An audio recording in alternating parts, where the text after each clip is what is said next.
talkSPORT Sports Update, powered by the Nissan Van Range. Commercial vehicles that go the distance for your business. Search Nissan Vans or head to your local Nissan Van Centre. It's gone 1 o'clock. Good afternoon. Here are your sports headlines. With Manchester United players backing Michael Carrick to get the permanent manager's job, our chief football correspondent Alex Crook isn't against the idea, but says United should avoid the mistakes of the past. If I was a Premier League owner, I'd get together with the 19 other clubs and say, you know what we should do?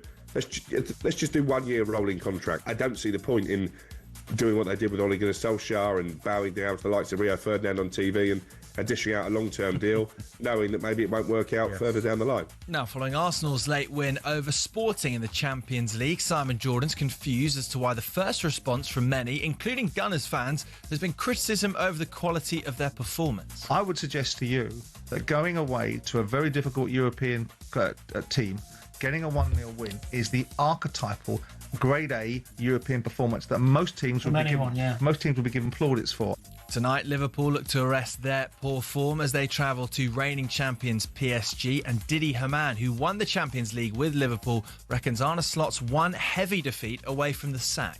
If they really got beat by 3 or 4 tonight, I think you've got to think about the manager's decision, and then you've got to find somebody till the end of the season, because you've got to give it a go to finish in the top 5, because if you don't, you might not be able to keep players, you might not be able to attract players. A man says if Xabi Alonso wants the job in the summer, it's his. Remember, PSG Liverpool is live on talkSPORT this evening from the Parc des Princes. And Hearts manager Derek McInnes says a key fixture in the Scottish Premiership title race was always going to be scheduled at the death. His side will take on Celtic on the final day away. Hearts are currently still top of the league, a point above Rangers and 3 ahead of Celtic with 6 games to go. talkSPORT News. The Prime Minister is heading to the Middle East following Donald Trump's last-minute ceasefire with Iran, and oil prices have plunged after US and Iran agreed to talk. More with Sinead at past. talkSPORT weather with QuickFit. You can't trust the weather right now, but you can always trust Pirelli tyres. In stock now at your local centre. Visit quickfit.com and book today. You can trust the weather today. A lovely afternoon with plenty of sunshine and feeling very warm in places, up to 26 Celsius in some parts of the southeast.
You're listening to Rushden and Baker on talkSPORT. Hawksby and Jacobs for the Sherbet Dib Dab generation. Charlie, what's coming up between now and 4 o'clock? Hi, Max. I enjoy your company.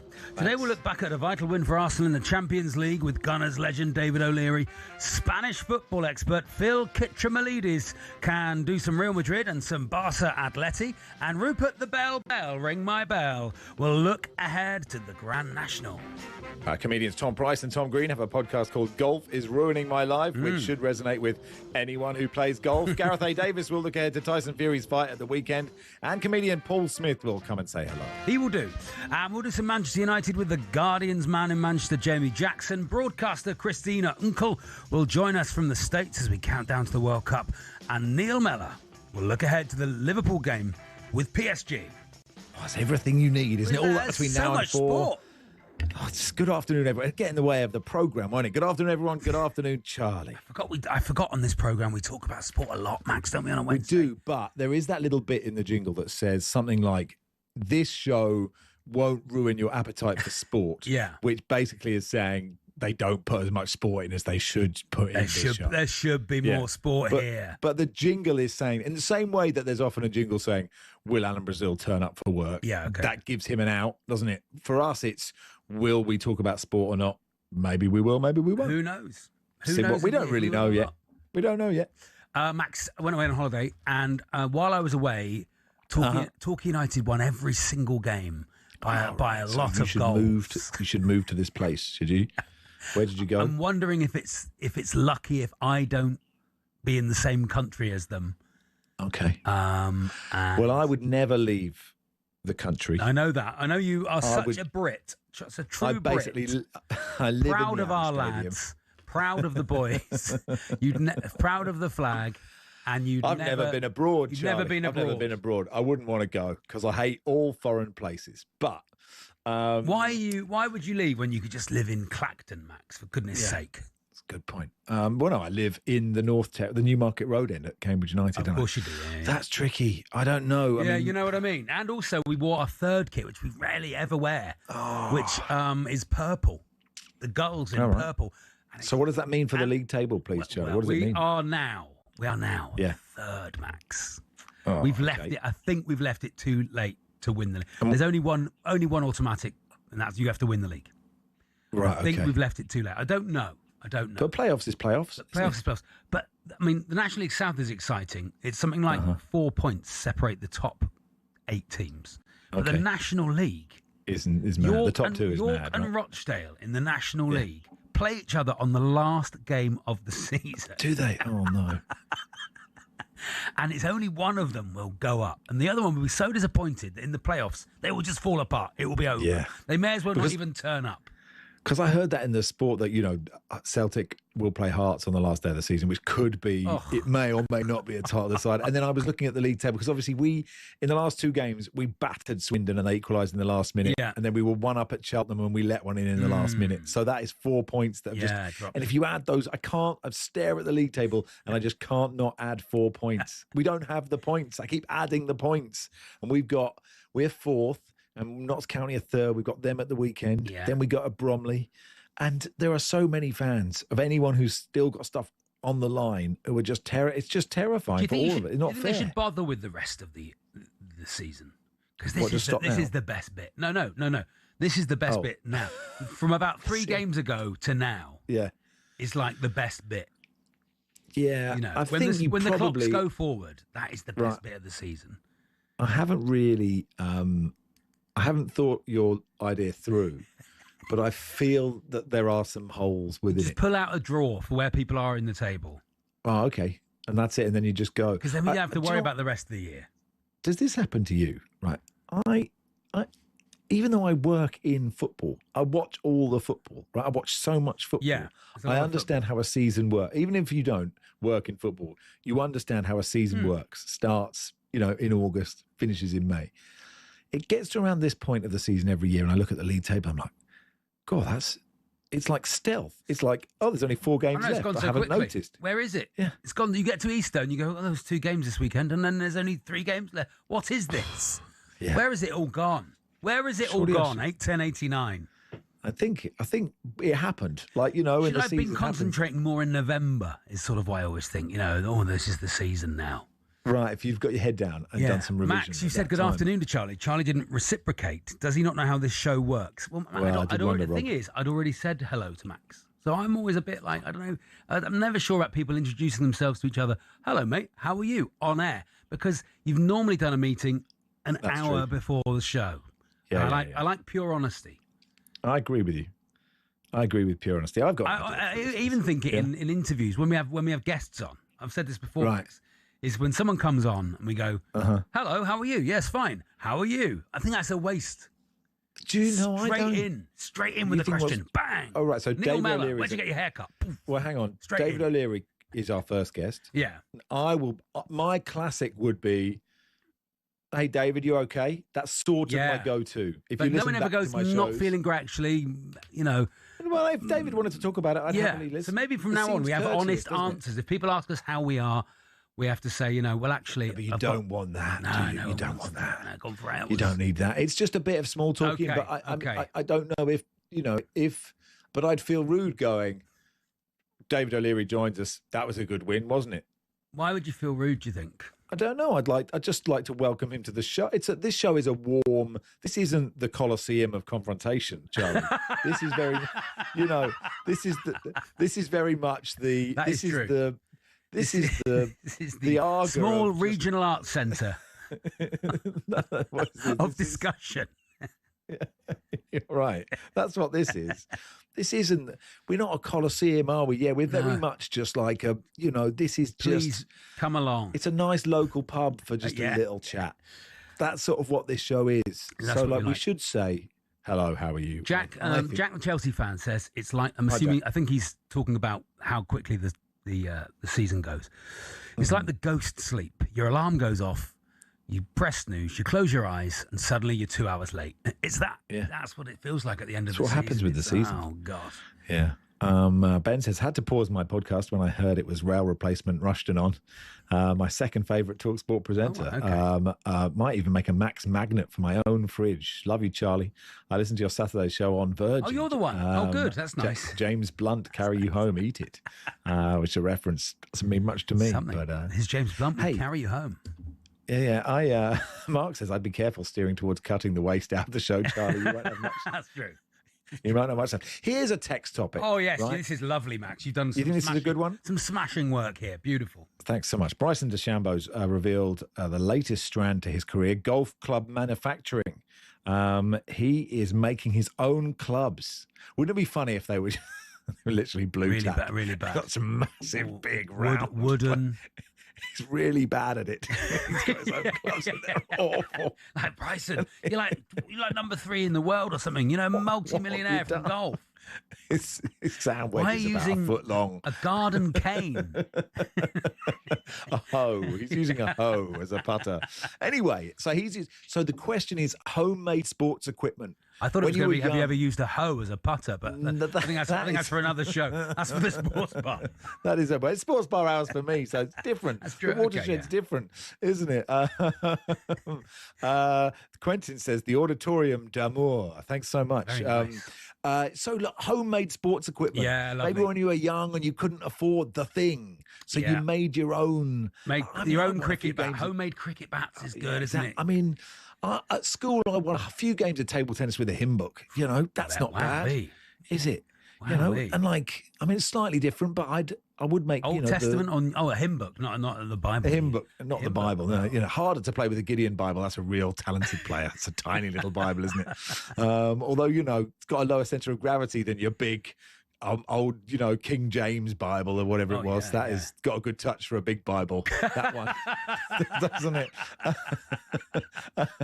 But, prayers and psalms on the wing. That's where we're putting that. Yeah, of course.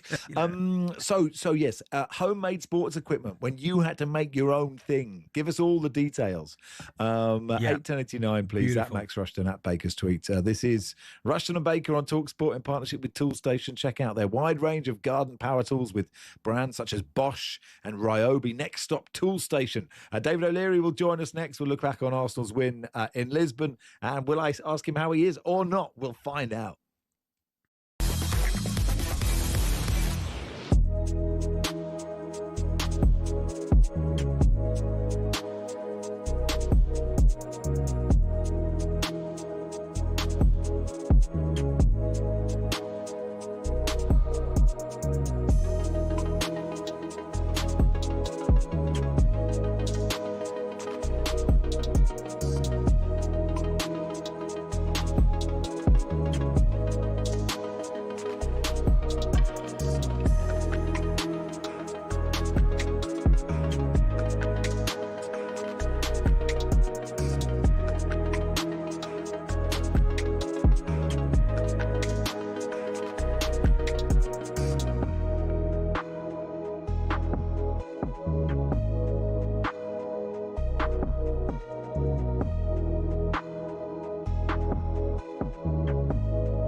Well, yesterday I went to a pub and sat down with a beer and watched West Ham versus Leeds, and it was a cup tie for the ages. It was fantastic entertainment, and I think the whole weekend was a little bit like that, sort of handbrakes off, let's just go for it.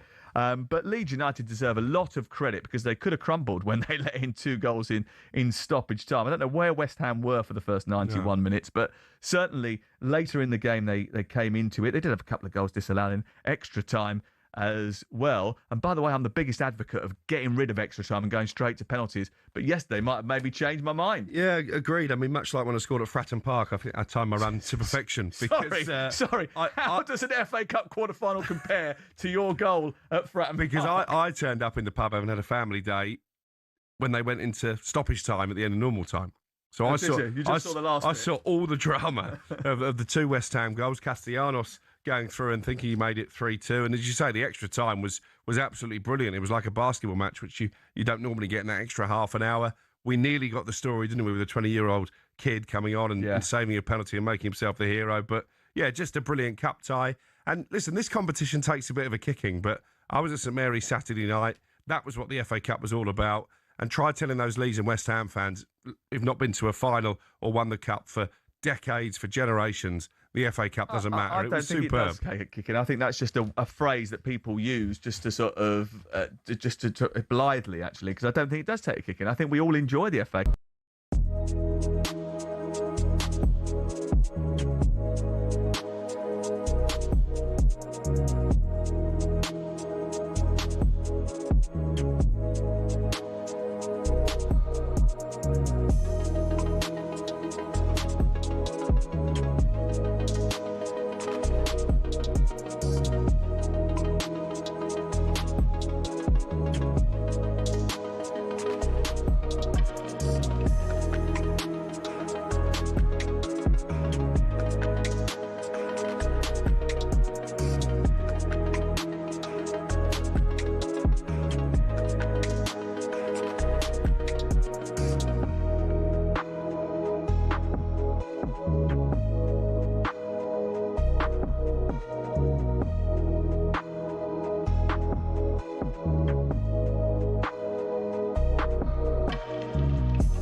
Side that hasn't been used to losing cope with the accompanying cocktail of pressure and nerves served with a garnishing of injury. Gyökeres back for Zubimendi, right-footed effort. Oh, what a strike! Magnificent finish from Martin Zubimendi. Been given as offside. It's a shame. Sprinting, getting away from Katamu, clipping it in. Oh, here's the moment. They've done it. Kai Havertz in stoppage time. Arsenal are going to win in Lisbon. This is a big win in the context of Arsenal's season.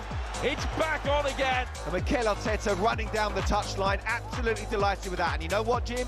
It's nothing that Arsenal don't deserve. 1-0 to the Arsenal.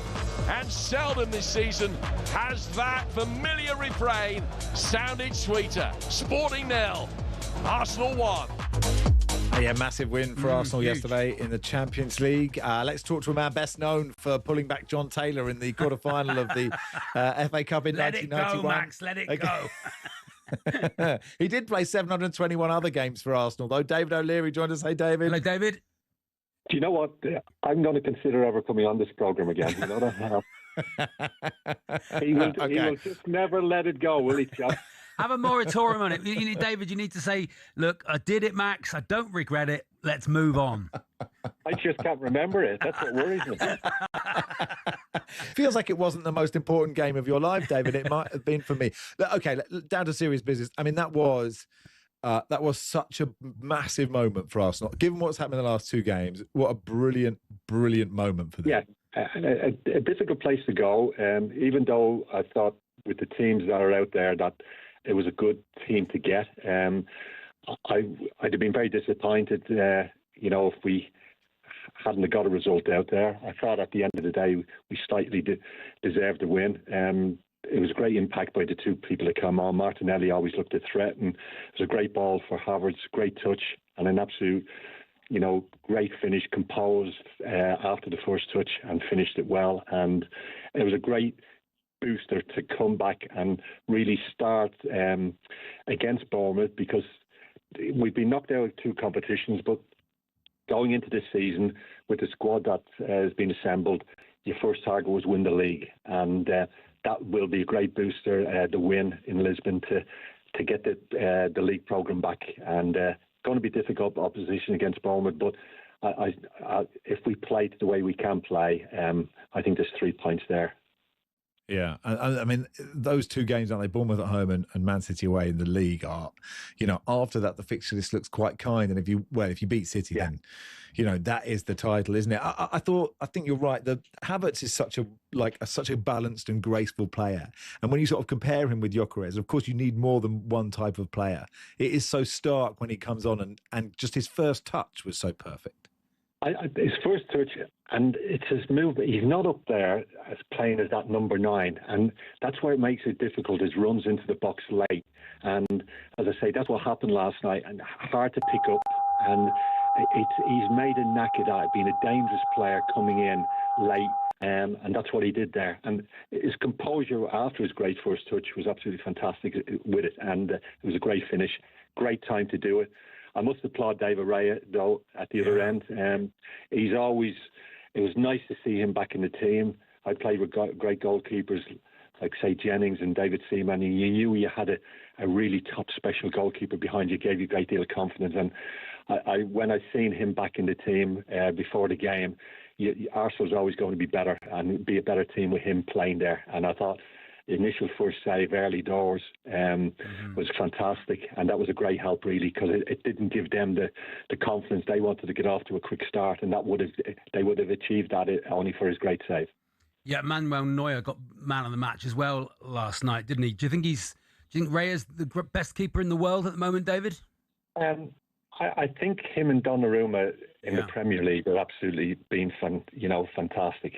He's Raya this season has been everything about the lad is kicking, is saves. For me, he's been and I'm not trying to be because I'm biased. I think he's the best goalkeeper in the Premier League. Mm-hmm. And if you say on the world stage, you'd have to put him in in maybe the top 3 or 4 goalkeepers at the moment on form, without a doubt.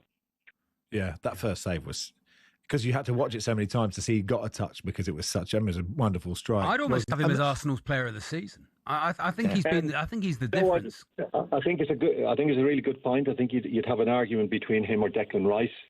But on certain moments when it really mattered, where vital save that could have maybe, instead of gaining your point, the save is let you hold on and get 3 points, which really matters. He's made vital saves at vital times. Yeah, a lot of the chat, David, is this team aren't that exciting to watch. And it is, they are. I mean, it wasn't a fascinating game for a neutral, and they've got so many brilliant attacking players. And even, like their fullbacks, like Calafiore is a really good attacking fullback. But, I mean, no Arsenal fan will care, will they, at this stage? Do you know what? Mikel Arteta won't care. If he wins it by a point, I don't think we'll crawl across the line. I think we'll win the league. I think we'll win it well.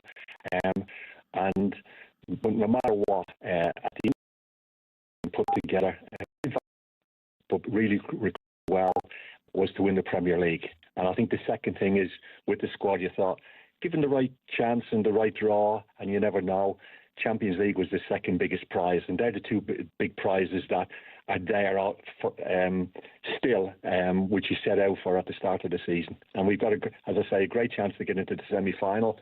And in semi-finals, you really don't know what happens. It's all on the day, and the other side of the draw is packed with wonderful teams. I've seen the highlights of the game last night, and great goal by Harry Kane, and Mbappe is still there. So for all it was 2-1, it's still a lot in play in the second leg of that between Bayern and Real Madrid. Yeah, and after the a Carabao Cup final disappointment and disappointment in the FA Cup. David, good for Arteta to get the momentum swinging the other way. That must be important for him. Without a doubt. And the City game, best team won it. You go to Southampton. I was quite pleased with the drive, and though I thought it'll be difficult because they're in a good, rich vein of form, and the coach that's come in has done really well. But I still thought with the team that was out there that you should beat Southampton. But we didn't deserve to. The Southampton deserved to win the game, and it was about getting back on the horse and going and doing the business, not getting beat, and winning this over 2 legs. And I think they've set themselves up a great chance to be into the semi-finals of the Champions League, and a confidence booster to get back on the horse again against Bournemouth in the Premier League, which is the thing that you set out from the very start of the season to go and win. Good stuff, David. I'll never mention it again. I'll remember that, you know that, in that way. David, if he mentions it again, just put the phone straight down, and that is his own fault. He won't learn. If he mentions it again, just don't ring me anymore, okay? What a nightmare. Thank you, David. There we go. I like that. There we are. Boundaries, Max. On. It's about that. It's all about boundaries. No, I understand. He's made his point. I understand it, and I won't bring it up again. I bring it up again. I might. Was John Taylor clean through, was he, Max? He was clean through, yeah. 1 apiece. Dion had equalised. Yeah. We'd scared him. Yeah. We'd have been 2-1 up. We'd have been the FA Cup semi-final. That would have been the 91. That was the Gaza semi-final. Where, scared them 1-0, and then he was clean through. O'Leary brought him down in the days of professional fouls being a red card or not. No, pre that. It should have been a red. Chris in Oxted says, I made a snooker. This is Bryson DeChambeau making his own golf club. He's going to turn up with an absolute terrible set. A hockey stick in there just to make up the cards. Chris says, I made a snooker table out in 6 pockets, an upturned box, and used 1 execute. It sounds bad. See, Steve Davis wouldn't have, try working with that, Steve. This is great. This is Raffo in Colville. Says, when I was younger, my friends and I decided to make our own bullfight. Well, here we go. Yeah. This was using a human and a coat hanger for horns. Right. Okay. Okay. We snapped the plastic to make sharp horns. Needless to say, a visit to A&E was required when one of the horns sliced my friend's arm open. He required 15 stitches. Well, it should have been quicker with the red towel or whatever they were using. Do you think so? I should have got out of the way. Who's going to be Matador? I'm the bull again. Bull again. Go on, Dave. Why are you playing bullfighting? Well, let's play bull. Do you want to come over and play bullfighting? Long 6-week summer holidays. No internet. That's what used to go on. That's really good, isn't it? What haven't we made? They must have gone through every sport since they got to that. They got to bullfighting. Keep those coming, please. 8:1089 at Max Rushden, at Baker's tweet. On a long summer holiday with my cousin, nothing to do. We found a toilet seat. Okay, here we go. Strapped it to the stairs. Basketball, bog ball, they call it. Basketball, but with a toilet seat for a net. Not bad. Really good. Not bad. Okay, keep those coming, please. 8:1089 at Max Rushden, at Baker's tweet. It's Max and Charlie with you until 4. Rupert the Bell will join us in just a second. We'll look ahead to the Grand National.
Liam Senior revealed that Chelsea's Enzo Fernandez had been suspended for 2 games, one of them the Port Vale game, for crossing the line with comments he made about his future. Remember, after Chelsea's exit from the Champions League, he was asked at Fernandez if he'd still be at the club next season by ESPN. He replied, "I don't know.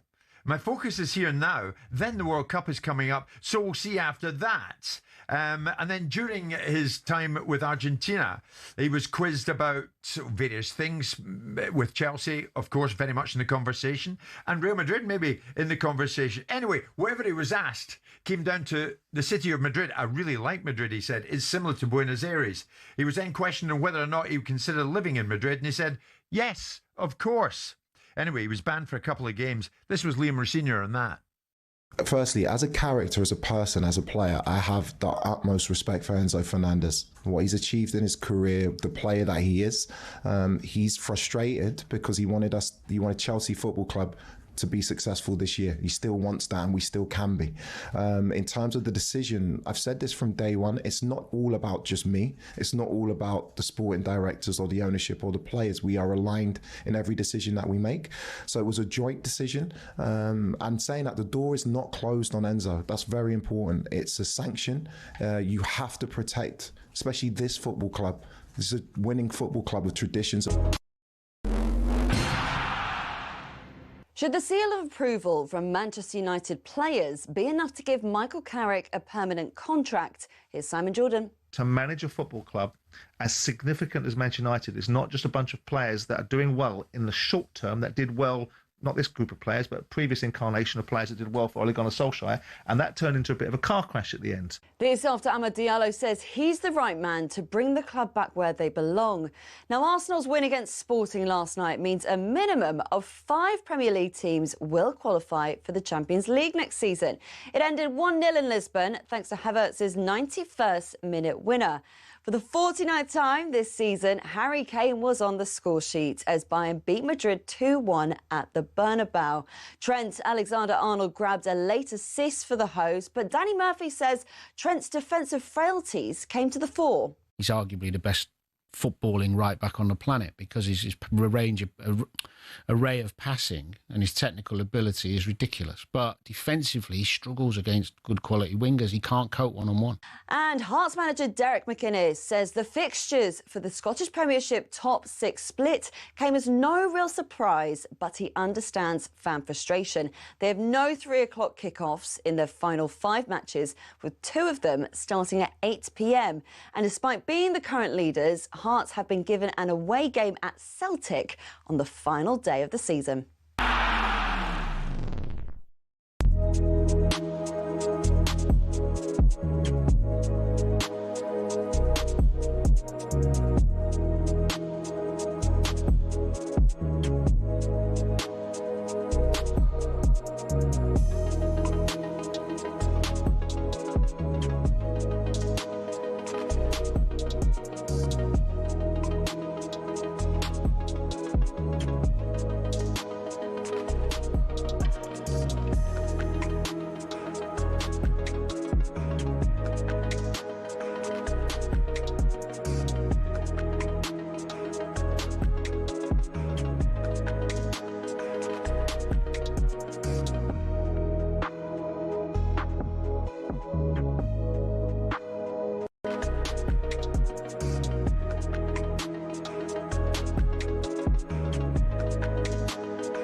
Ding dong, Rupert Bell. Respectfully on a Wednesday, not too much, of course, not Saturday. Yeah, I know, we can't let ourselves go. Did feel wrong, didn't it? We felt a Got to bit be more dirty respectful on a Wednesday, isn't it? Of course we do. how Yeah. it is. Anyway, here's the National. It's live across the talkSPORT network. 3 days of huge racing, including the Grand National on Saturday. Also, 11 Grade 1 races across the festival. Let's talk to Rupert de Bell then, our racing correspondent. How are you, Rupert? Very good, Max. Excited. I'm always happy to hear you attempt singing a song with my name in it. So I don't care what day of the week. But anyway, looking forward, about to travel up to Aintree once I've spoken to you. And then I've got some function tonight to go to at Albert Docks, which I'm looking forward to. And then I'm ready to enjoy 3 days of great racing. What's the function, Rupert? Yeah, what's your function? Well, it's an Aintree function. They're trying to sort of create a sort of vibe ahead, to sort of Liverpool comes to the party atmosphere. So this is the function I'm going to. But the main thing is free food and drink. Yeah, they should. There's a band from Liverpool. They should bring up what are they called. The Beatles. The Beatles. That's it. The Beatles. Finger on the pulse. Finger on the pulse, Rupert. There you are. Yeah, really good. I think they were yesterday's band. Okay, yesterday. Here we go, playing the hits. So the favourite for the National is I Am Maximus. So I obviously have to put my entire life savings on that one. Yeah. It's got a chance, yes, top weight, which is maybe the negative, but he is a class act. So, but yes, and there's a lot of hype around it. But there's plenty of, it looks very open, not just about I Am Maximus. So, as I say, 34 runners. The one thing, they've got JP McManus has got a stack full of them with different owners. So the yellow, his colours will be very, very prominent. But I Am Maximus, I do think, has a serious chance. It's one of the JP McManus horses, but for Max, go for the name. I know how much you. I know you study the form religiously every day. There you are. You're onto the racing papers. So and you've really analysed it and come up with an insightful reason, like most people, because it's named after you. Here's a question. What is it? It might be a stupid question, but like he's top weight. What's the difference between top weight and bottom weight? Like how much more lumps of lead is he carrying than the? I think the bottom weight in this one's national is 10 stone 5, but don't hold me to that. And then the top one is 11 stone 12. So if you work that out, there are 14 pounds in a stone. So you should be able to work. That's the difference. And obviously it's a handicap. So someone has worked out that in theory, all 34 horses should finish in a line. That is the basis of a handicap. But it's sometimes a horse will improve with age. So you sometimes want a younger horse who's got a lower weight, and that's what to go for. So your horse, unfortunately, is going to be carrying some extra lead because unless Paul Townend has suddenly got fat, which is, I would think is unlikely. Now you're talking. Instead of adding, they should have jockeys of various weights available to ride. So basically, if they look like you, Charlie. Wow. Whoa. Body shaming. Whoa. No body shaming on this show, Rupert. Well, anyway. What I'm saying is they should have various weight. And on I Am Maximus having to get here. So, here he is. So basically, someone with a few spare tyres is what you're saying. Lovely. It'd be lovely, wouldn't it? Like, get some rugby players involved as well. Just all sorts of stuff. Add a sense of jeopardy to the occasion. We don't need any more jeopardy around the national. Joe Marler wins the national. Yeah, that'd be a good idea. Make the national more dangerous. That'd be really good. I remember I picked the winner last year, Rupert. Do you remember that? Did you? Do you remember? I picked on a Saturday. No, you're just making it up. No. I said on the show last year on a Saturday. I said I think this one. I can't remember what it was called. What one last year, Rupert? You're the expert. It was called Nick Rocket. And I said I think that one will win, and I gave a reason why, and it came in, Rupert. And you never gave me anything for it. You just called me fat on national radio. That's all you did. Fat shaming Charlie Baker. Yes. I do apologise, but all I can say is Nick Rocket is now being ridden by not Patrick Mullins, who rode it last year, but Tom Bellamy. Now, if you remember at Cheltenham, he was the one whose mother said, "I wish he could find a girlfriend." Oh. So after he won a race at Cheltenham, the mother went on TV and announced, He's such a lovely lad, but I wish he'd just find a girlfriend. Maybe he doesn't, Has he want a settled down? girlfriend. It's Do we know? 2026, Rupert. But do we know? Has he settled down? Does he have a better home? Well, I don't know whether the mother's pleading has got him found a girlfriend since Cheltenham. But what he has been doing is riding lots of winners since Cheltenham. And it's been going, and that's why he's got. Sorry, Come on now. I took that the wrong way. I took that wrong. Sorry. That was. Sorry, guys. I knew what I did there, boys. You did. Let's talk about golf. Settle down. Stop playing the Stop field. messing about, That's absolute for goodness disgrace. sake. Yes, so the Masters is on as well. Let's hear a bit of Rory McIlroy. He put on his first Masters Champions dinner yesterday. That's a kind of function, I guess. Just did a buffet, a few sausage rolls, a few here we go. whatsits. Well, no, appetizers included. I've got it. Grilled elk sliders, peach and ricotta flatbread before a main course of yellowfin tuna carpaccio, wagyu filet mignon, and seared salmon was served up. Here he is talking about his menu. But also wanted it to be something that all the other people in that room would enjoy as well. People keep asking me, why didn't you go more Irish? And I say, because I want to enjoy the dinner as well.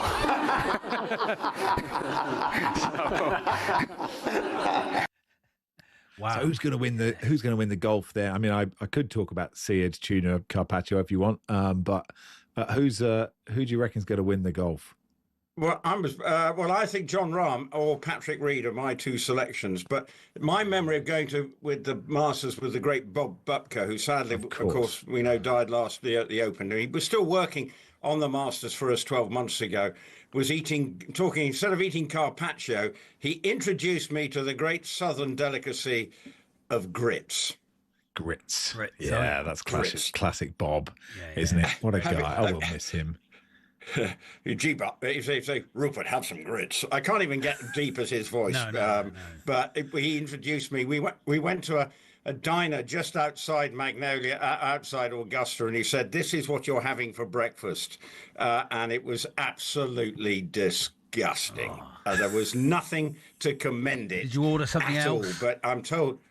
Sorry? Did you order something else at the same time? Well, no, I took one for the team. He insisted, but you had one with bacon. But the other thing is, the house I was booked into with Janice, his ever loyal partner, and they booked me, and I slept for a week on a waterbed, which I never want to experience again. Too old for that, Rupert. Too old for that. Sorry. Yeah, well, it was 20 years ago, but even then, I just didn't think a waterbed was an option. I couldn't see the benefit of a waterbed. It sounds like a really terrible trip. Well, it was He's Tiger told Woods you what to won have it. for breakfast, and it was horrible. And you're sleeping on a waterbed. But I did watch Tiger Woods win, and of course that was the year of that famous chip-in. So there was a lot to commend it from a golfing point of view. But as an experience, a waterbed and grits is some of the overriding memories I have of the Masters. Patrick Reed can't win, Rupert, can he? I don't like. Of course he can. He's the most unlikable golfer in the world. Absolutely terrible person and golf. Like a really good golfer. No need to be the way he is on the golf course. Well, he's actually been doing all right on the golf course now, and he's been committing to the DP World Tour since he split with Liv. He's been playing lights out golf, and I think he's shown that golf clubs will travel, and I think he, as a former winner of the Masters, I think has a really good chance at a big price. So that's why I've tipped up Patrick Reed. John Rahm, I think, is right in there. He's had a great season on the Liv, and now they play 4 rounds. He's seen and they've got world ranking points. You can see by his results, and they don't give many points away. He's moved from 84 to 30 in the world, so he's coming into this week in great nick. Great stuff, Rupert. Thanks for coming on, pal. Thank you, Rupert. Thank you. I wasn't really concentrating when he said when he split up with Liv. I thought it was a bit personal, isn't it? Yeah, Liv golf. He left Liv golf. Anyway, lots of relationship chat in that, wasn't it? I'm not sure how, but it was a lovely chat. Yeah. David says, just been chatting to my very good friend Steve Backley. He's still hopeful of becoming a bus driver. It all started when he practiced javelin with a number 75 steering wheel up at Crystal Palace Sports Centre. Said he should have done the discus. Thanks so much. Back in the 90s, says Clive in Leeds, in the summer holidays, we fashioned a cricket helmet out of a yellow hard hat with artist wire as the grill. Nice. Obviously, it was too soft a metal for the job, and when hit by the ball, my mate Doyley had his nose spread all over his face. There we go. Don't actually use it. homemade sports equipment, please. 81089 at Max Rushden at Baker's tweet. Phil Kitchen-Melidis from the Spanish Football Podcast will join us in just a second. We'll look back on their defeat to Bayern at the Bernabeu and ahead to Barcelona Athletic tonight.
Liverpool captain Virgil van Dijk has apologised to the club's supporters and said his side gave up after they were knocked out of the FA Cup by Manchester City at the weekend. This is what he said straight after the game. So all the responsibility, we're the ones not performing on the pitch, but we know how the world works and we have to stick together, even how difficult that is. It's just a big blow that we're out of the FA Cup because up until the penalty, I don't think there was any issues. At the moment, I can only speak for myself that this is a big blow. This is tough to take, especially the way second half. But yeah, the reality is that midweek there's a hungry and very good PSG waiting for us. You could say the only good thing is that there's 2 games to be played, but even in between those games, we play a tough game against Fulham. So yeah, you know, obviously in my time at Liverpool, we have been going through tough times, and at the moment it's a tricky one as well.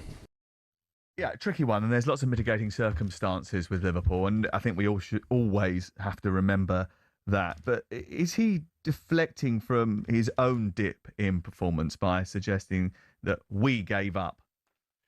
Well, he was certainly one of the biggest culprits. You know, they were in the game. You've taken more ownership on that. Not just on Saturday, but over the course of the season as a whole. I don't think he's been a great leader this year.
The talkSPORT 20k giveaway. Clock is ticking, everybody. You have until 4 p.m. tomorrow to put yourself in the running for £20,000. Imagine it, 20 grand tax-free landing straight into your bank account. Don't miss your chance. Make your move now. Here's what you need to do, Charlie. For your chance to win, text WIN to 83338. Text costs £2.50 plus your standard network rate, or you can call 0343 418 7260. Lines close tomorrow at 4 p.m, and that's when you'll need to answer your phone if it rings. 18 plus, UK residents only. This is a network promotion. Full T's and C's at talksport.com. For your chance to win, win £20,000. Text WIN to 83338 now. Gordon, a Birmingham fan, says, I'm nearly 70, but in my younger days, I was quite a good goalkeeper. When I was about 14, the old man couldn't afford to buy me any keeper's gloves. Sure. So he acquired a pair of thin linen gloves from work and a table tennis bat from the social club, stripped the rubber dimpled sides off the bat and glued the strips to the fingers and a circle to the palm. I had those gloves for a couple of seasons and they were fantastic. Very nice. What a lovely memory, Well Gordon. done, your dad. Thank you. Thank you, Yeah, come on, your homemade sports equipment, please. Let's do a bit of Spanish football then. Phil Kitchener-Melidis from the Spanish Football Podcast joined us. Hey, Phil. Hello, Phil. Hey, guys. So look, we had two games last night, and the game at the Bernabeu was so good. I mean, it was just so entertaining. I sort of came away with it thinking it's interesting that Manuel Neuer was man of the match, because it felt like Bayern should have left with a greater lead than they did. But how did you see it from your perspective? Yeah, I totally agree with you. And that kind of sort of plays into how Real Madrid are in the Champions League, right? Somehow they managed to get kind of battered at home, and yet the opposition goalkeeper is man of the match. I mean, the reaction in the Spanish press and basically on the radio and late night TV, everyone was saying Real Madrid have gotten out of this still alive. Like, they could have lost this game. It could have been 4-1, 5-1. They could have been out of it. And the overwhelming feeling is Real Madrid are somehow still in this. And when Real Madrid are still in it with a chance, it's the Champions League and they managed to do weird, inexplicable things. But also the general feeling was Bayern were a lot better than Real Madrid. They should be out of this tie, and they're not. Yeah, it's not really about England, but from an England perspective, Jude Bellingham came on and did make a difference, didn't he? He did. He's sort of coming back to full fitness. Obviously, didn't play with England. Came off the bench at the weekend against Mallorca. He didn't start that game. Didn't start this game. He's gradually easing him back.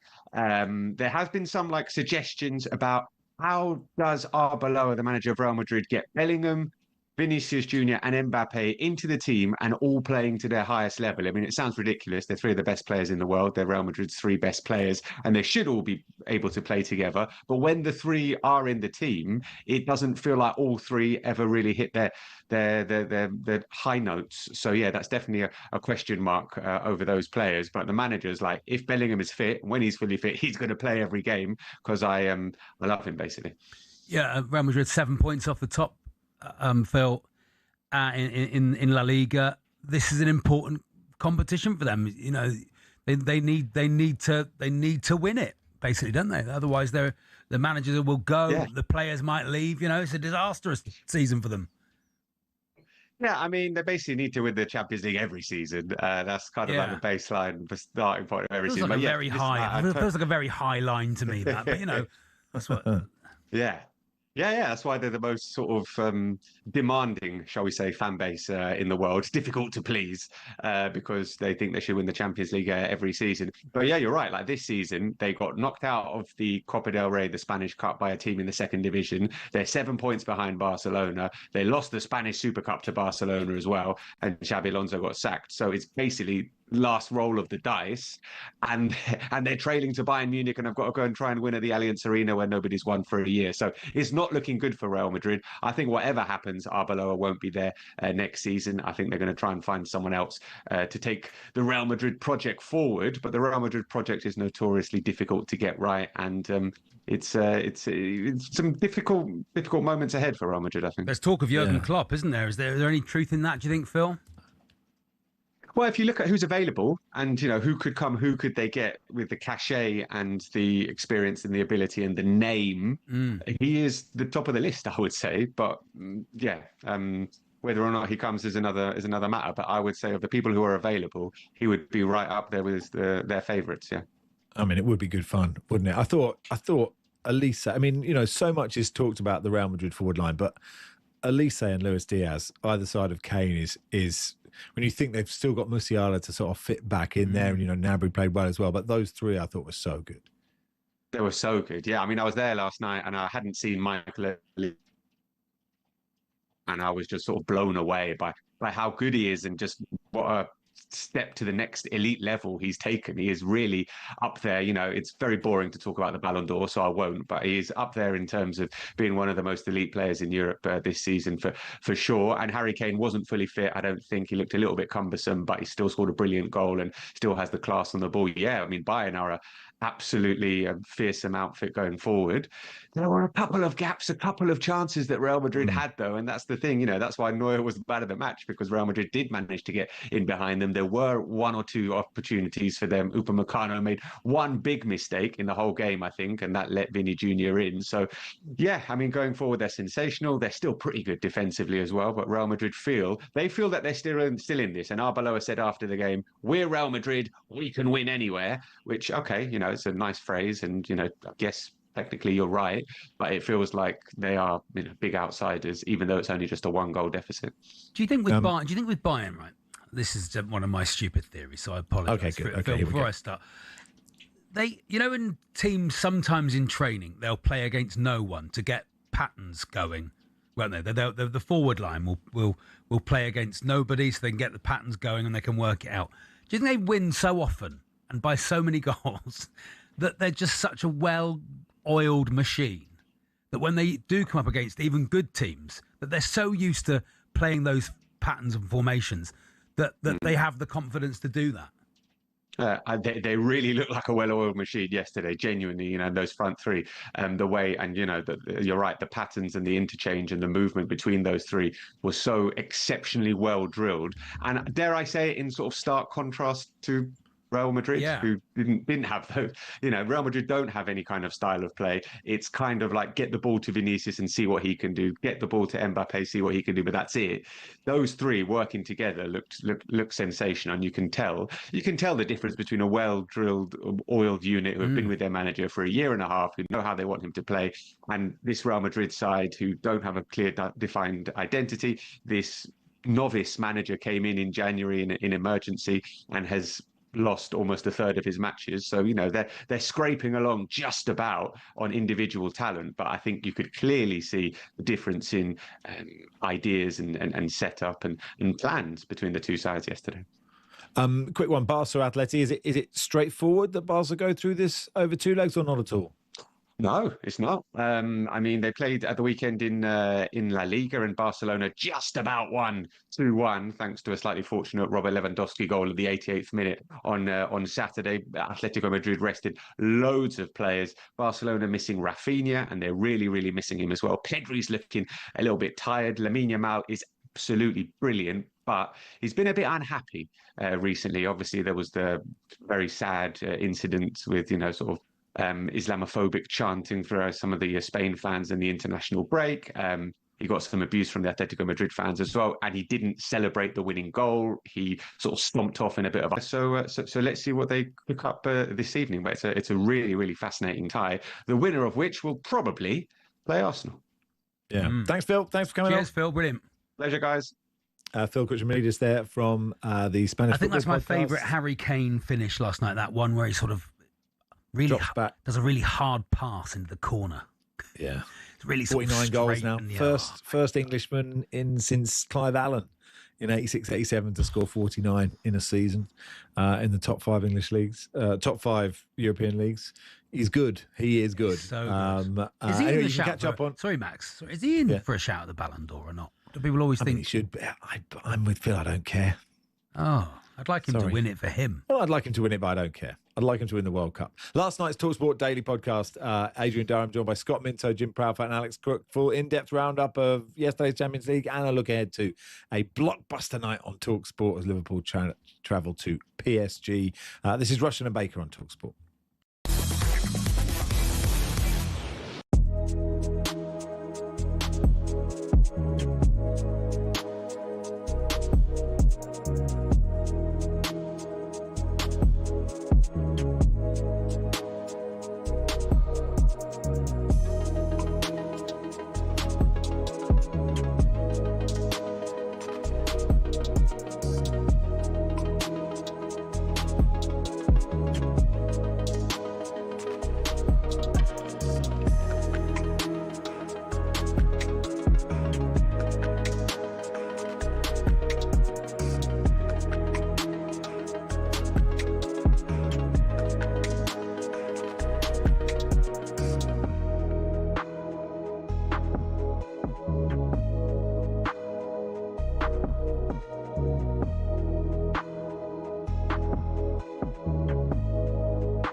Manchester United fans, well, I don't think they will be gobsmacked. I think they'll be pleased for the guy because Harry Maguire has got himself a new deal at Manchester United. Alex Crook, good morning. What can you tell us? Good morning, Jim. Good morning, Simon. Welcome back. Yes, Harry Maguire has committed his future to Manchester United. He signed a new deal until the summer of 2027 with the option of an extra year. I can also reveal Kobbie Mainoo is close to agreeing his new deal at Old Trafford. So two players being tied down by United. Maguire says representing Manchester United is the ultimate honour. It is a responsibility that makes myself and my family proud every single day. I'm delighted to extend my journey at this incredible club to at least 8 seasons and to continue to play in front of our special supporters to create more amazing moments together. Jason Wilcox, Director of Football at Manchester United, he's quoted in the statement as well. He says Harry represents the mentality and resilience required to perform by Manchester United. He also describes Maguire as the ultimate professional who brings invaluable experience and leadership to our young, ambitious squad. So Harry Maguire committing his future to Manchester United. Isn't it amazing, Alex, what a difference of a few months and a new face in the home dugout makes? Because at one stage it looked like Maguire and certainly Mainoo had next to no future at Manchester United under Amorim.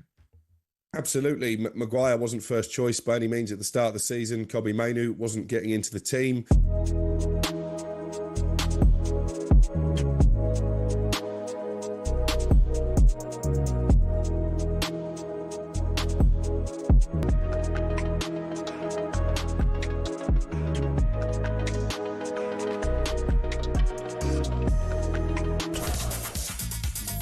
Let's do a two-word phone in then after the news and sport. I Am Maximus is the favourite for the Grand National, but who's the best Max? 03717 22 It's Charlie's idea. 03717 223344. Who's the best Max? 03717 223344. 2 words only, or never call again. The phone number 03717 223344.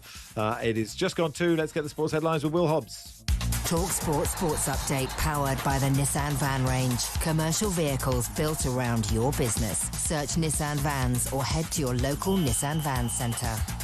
Thank you, Max. After Michael Carrick was given the seal of approval by Amad Diallo to continue leading Manchester United, our chief football correspondent Alex Crook thinks the club should take a conservative approach to any permanent deal. Long-term deals in football are a waste of time, aren't they? All it ends up doing is costing the club a lot of money.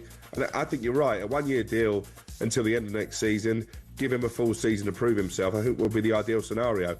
Meanwhile, after another 1-0 to the Arsenal against a Sporting team who hadn't lost in their last 23 home games, Simon Jordan is sounding increasingly like Martin Keown. They've gone there, they've done the job, and all people will do is talk about how they've played. It doesn't matter how they've played. Yeah. They've gone to a ground that most people can't go and get anything from, and they've got a point, and people should pack it in going after the way that they're playing. Because I don't know what it's all about. This is just a way of, for some reason or other, diminishing Arsenal. At the Bernabeu, Trent's performance against Bayern has, says Danny Murphy, demonstrated why he should be in Tuchel's World Cup squad, but not starting 11. If you look at players like Vinny Jr., if we played Brazil, or if we played Belgium and Doku, if you played Doué or Dembele for France, you can't leave him one-on-one with those players. Trent was, of course, not included in Tuchel's 37 for the recent friendlies. And world tennis number 10, Daniil Medvedev, had an on-court meltdown as he failed to win a game in his Monte Carlo Masters exit against Matteo Berrettini. He smashed his racket 7 times against the court before throwing it in anger. talkSPORT News. Donald Trump's talking tariffs again, while his defense secretary claims the US had a decisive military victory over Iran. More from Sinead in half an hour.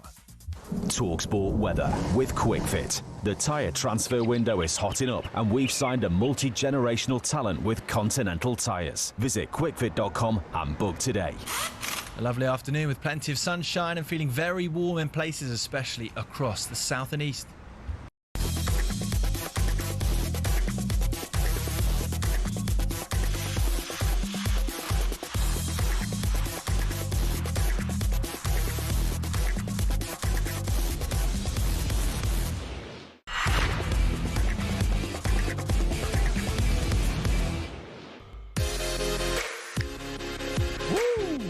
Good afternoon. You are listening to Rushden and Baker on talkSPORT in partnership with Toolstation. Explore the full collection of garden power tools with top brands such as Karcher and Makita. Next stop, Toolstation.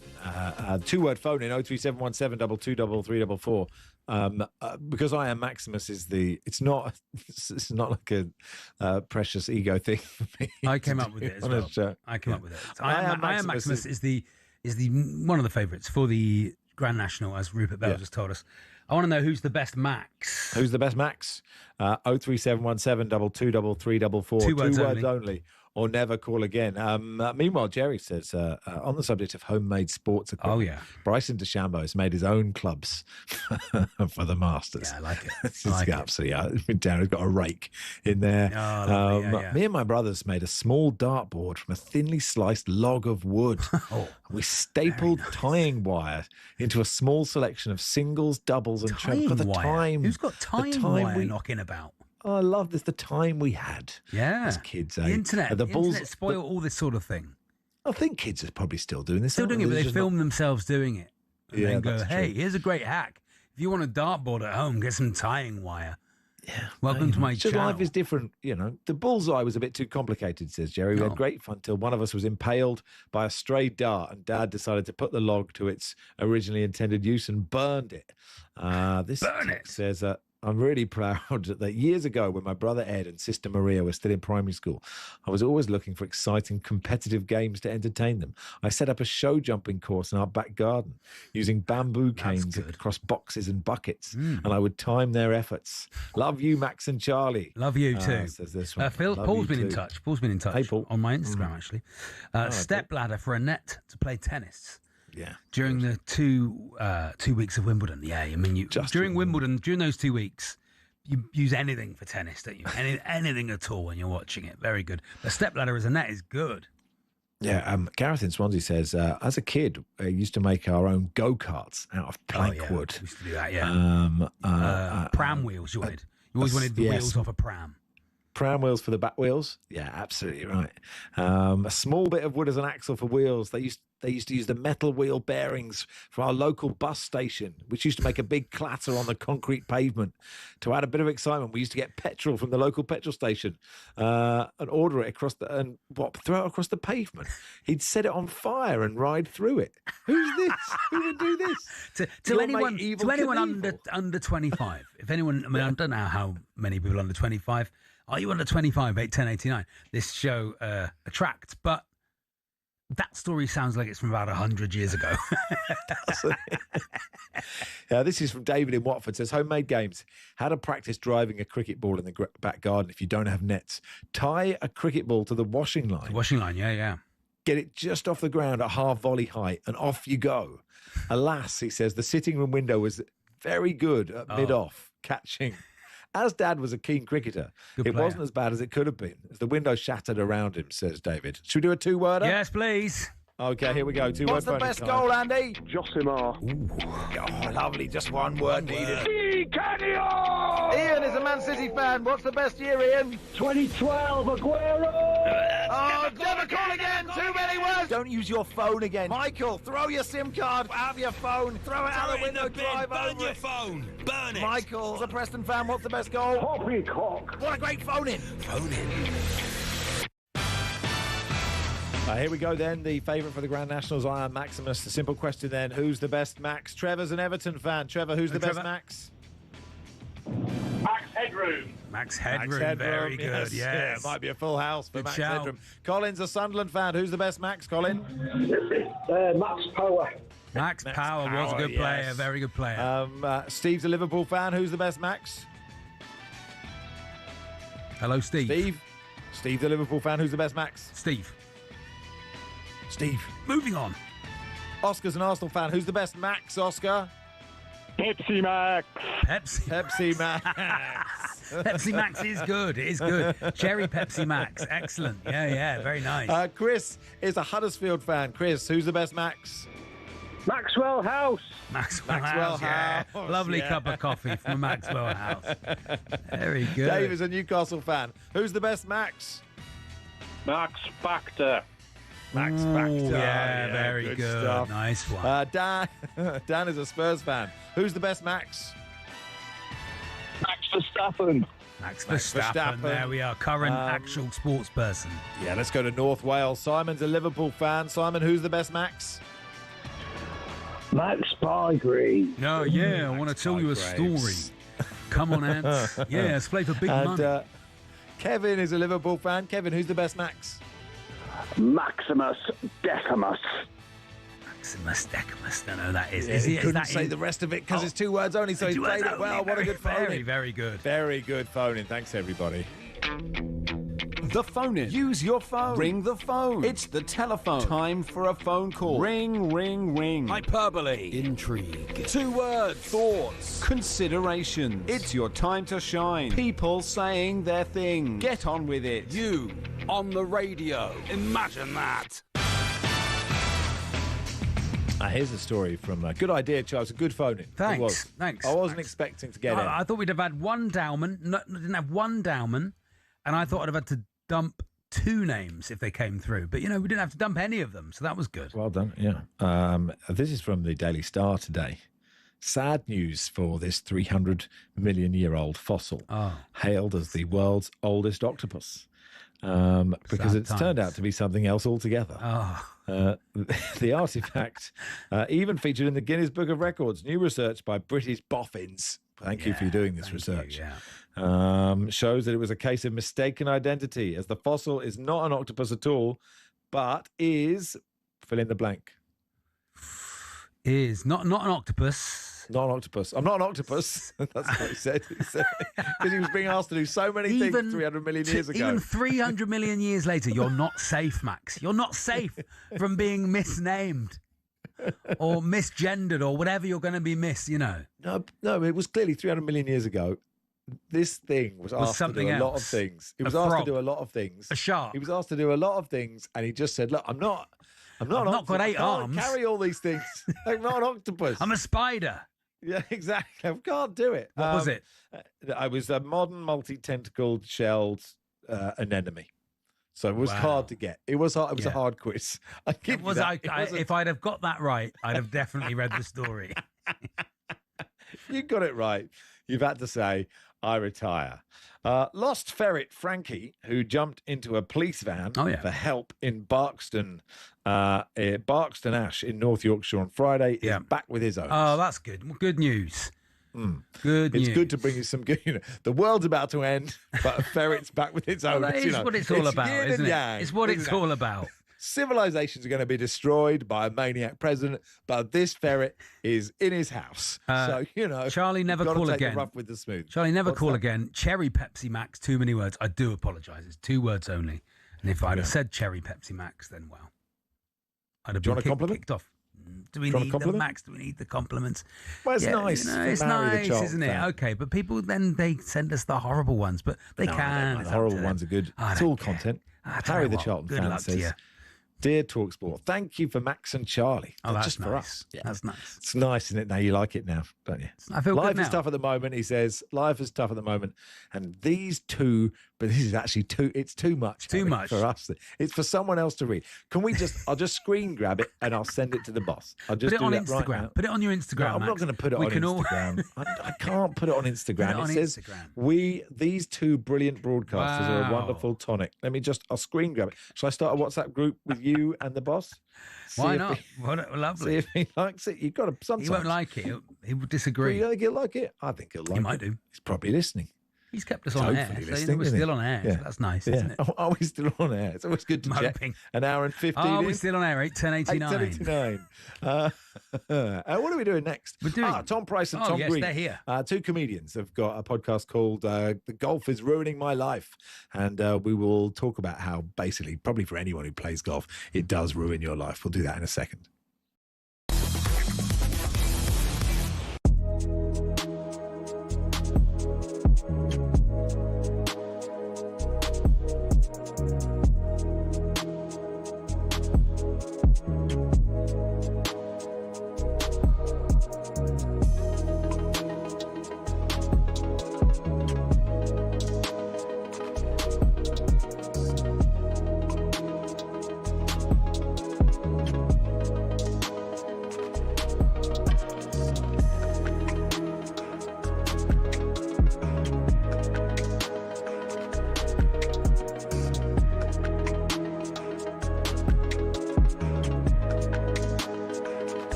What has happened to the greatest side the world has ever seen without ever winning the Champions League? It's an absolute joke. They're full of it. Are they a good side? Yeah. But the guff that's been coming out of Gooner's mouth of late is unbelievable. And they had to be brought down a peg or two. Absolutely screamed with delight at the weekend when they got knocked out by Southampton. Jason, you need one of them for Liam Rossini. Joe Barrett, Have you got one of them for Liam? Club World Champions, have some respect on the club name. Mate, 2 Champions Leagues. But that's the past, mate. Joe, it don't matter. Joe, see this? It doesn't matter. See that bad boy? See that? All I see is illegal money. All I see is illegal money, mate. No, broke rules. Broke rules. Honestly. Didn't cheat. Yeah. Broke rules, didn't cheat. Hey, all I'm hearing again from you Gooners is excuse after excuse. I think you win the title.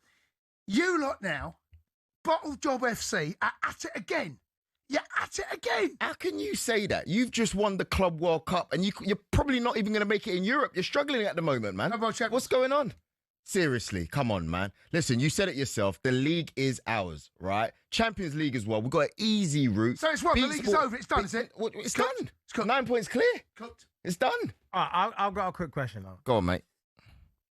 Obviously, you was... Be careful, by the way, Jermaine, because you got spanked on the weekend. Oh, yeah, I know. Right, We're cooked. Just be careful. That's totally fine. Right, cool. And I accept it.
Good afternoon. You're listening to Max Rushden Charlie Baker on talkSPORT in association with Toolstation. Yes. Explore the full collection of garden power tools with top brands such as Karcher and Makita. Next stop, Toolstation. Chris says, God, I was driving. No one said Mad Max. No one said It's a good Mad point Max. on the best Max. Anyway, let's talk to comedians Tom Price and Tom Green, yes, please, who have a podcast called Golf is Ruining My Life. And anyone who plays golf will probably agree with them. Welcome, chaps. Thanks for coming on. Thanks so much for having us. Great to be Thanks here. for having us, guys. Isn't it the point that it ruins your life? Isn't it the point that you never, ever can master it?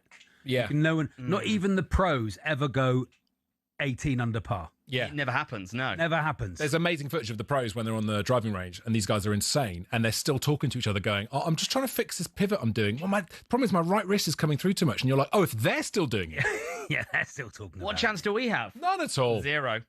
Yeah, as you mentioned the driving range, that is one of the worst bits because A, it's just your thumbs hurt by the end. Why do your thumbs And hurt? B, What's happening with your swing, Max? Max, I think you're doing it wrong if your thumbs hurt. just waste of time. I think you have to just stand on your some own. sort of talk radio angle. No, I just think they're an absolute waste of time.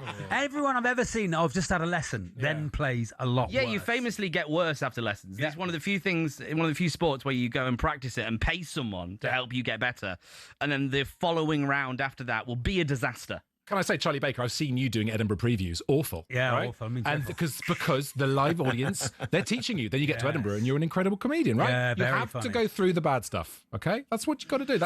You've got to stick with lessons, but they do. One of the biggest mistakes I made as a golfer, I had a big lads trip to Dornoch in Scotland, the most incredible course, and I got loads of lessons with my pro in the sort of 6 weeks leading up to it, and I had one of the worst weekends of my life. Awful. Yeah, dreadful. Yeah. It's a waste of time. Yes. Play the game. I'll tell you what else I think, Max. Don't know if you agree with me. No handicaps. Okay. Just just play. I hate it when you lose to someone who goes, I just beat you. Yeah, but you're going off 12 shots less than me.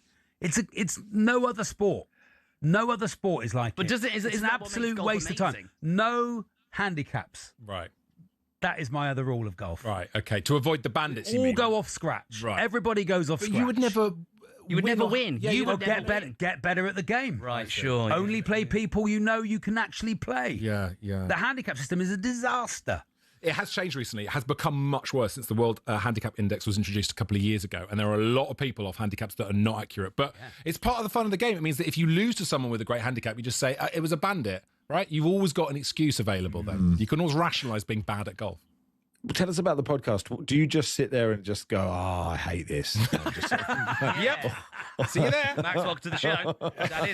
That's what genuinely, that's what it is for the first 2 years of us doing this show, was us just talking about our own golf to about 6 listeners. Yeah. And we did it for 2 years, and then gradually people found us on TikTok and Instagram, and then we started getting listeners, and then we were forced to sort of do it more properly. We had someone, we're doing it this week from the Masters. There's someone at the Masters for us. We had someone at the Ryder Cup for us. But the problem is we should know what we're talking about, and all these people constantly make us look silly because they actually know what they're talking about, and we're just chatting rubbish. I mean, we can empathise, I'd like to say, on all sports.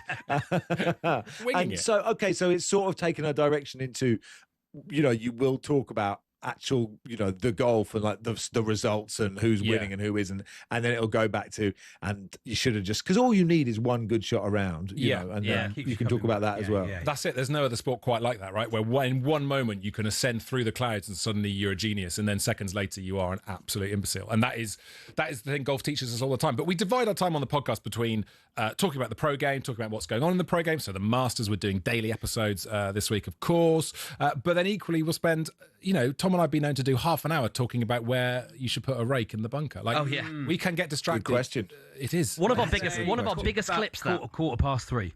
But in the bunker or out, because some courses have a policy where it should be in, some courses where it should be out. I think out. Yeah, I mean, Just that's on the edge. Just on the edge. I would have it in, but just hidden away. It's not really going to hidden away. The posher courses tend to go for in.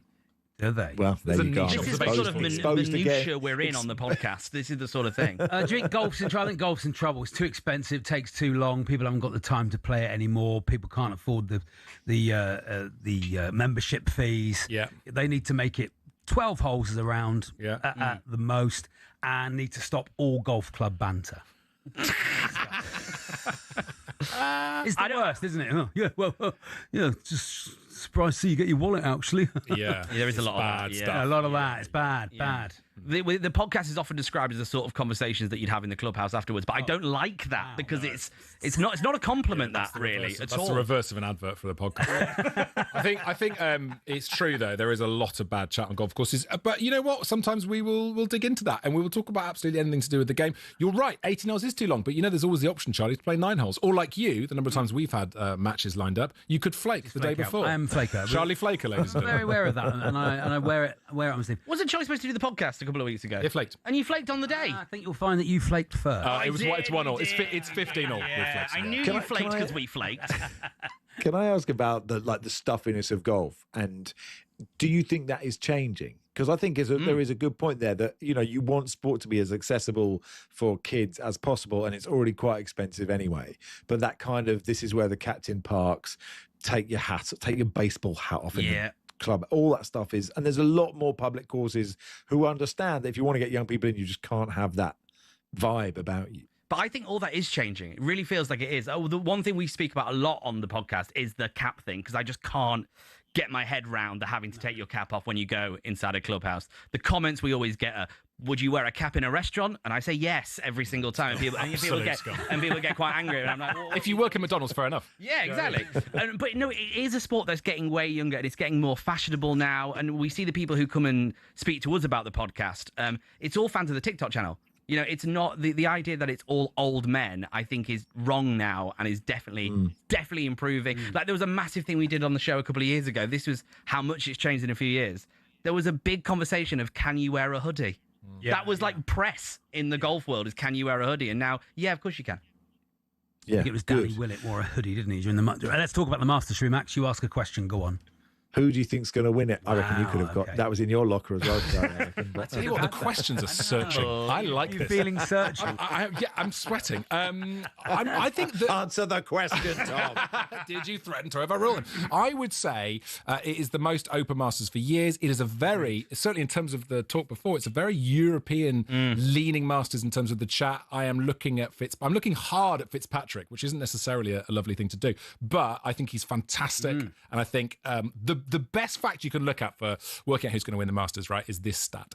8 of the last, I think it's 11 winners of the Masters had already won that season, right, when they went to win the Masters. So let's look at who's won this season. There's 2 players that spring out for me. One is Fitzpatrick. The other one is the left-hander Akshay Bhatia. He is brilliant. It's going to be one of those 2. He's a very slow player, though, apparently. But he's a good player. That should be. So I'm a left-handed golfer. I have a question about this, which is, in every other sport, left-handed people, tennis, cricket, left-footed footballers, they all look better. Left-handed golfers look wrong, don't they? What's that about? I don't think I know any left-handed golfers. The comedian John Robbins, who once we went to a launch event. Are you going to tell this story? He's niche. Yeah, it's very funny. Oh, yeah, it's a good story. We went to a launch event for a new golf club, and at an indoor range, there were loads of golf clubs everywhere. Everyone was playing with the new clubs, and they didn't have any left-handed clubs. And John Robbins looked sad. He was really sad about that, wasn't he? With a capital S. Yeah. Tony Finau's my favourite. He won't win, but he's my favourite golfer. Good lads, Liverpool fan. Watching him, is he? Good You're guy. a Liverpool fan. We've got to wrap up. That's it. We've done. Okay, right. I've enjoyed this chat. Thanks so much for coming in. Thanks for having us. The latest it was a episode podcast, of Golf. this chat. Oh, it is. Golf is Ruining My Life is the podcast. Listen to it wherever you get your podcast. And when can we stop saying wherever you get your podcast? 2016 Masters champion Danny Willett is on the latest episode. It's out today. Tom, thanks so much for coming in. Guys, thanks for having us. It's a pleasure. It's Max and Charlie here on talkSPORT.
I mean, I know you want to be diplomatic and you're maybe tiptoe around it, but would you have gone in for the Tottenham job? Would you have taken it? Given what we've seen, we've watched Tottenham and everyone's sort of dancing around it. You just mentioned something there, and this would be more important to me, and obviously the career I've had, it does pay well.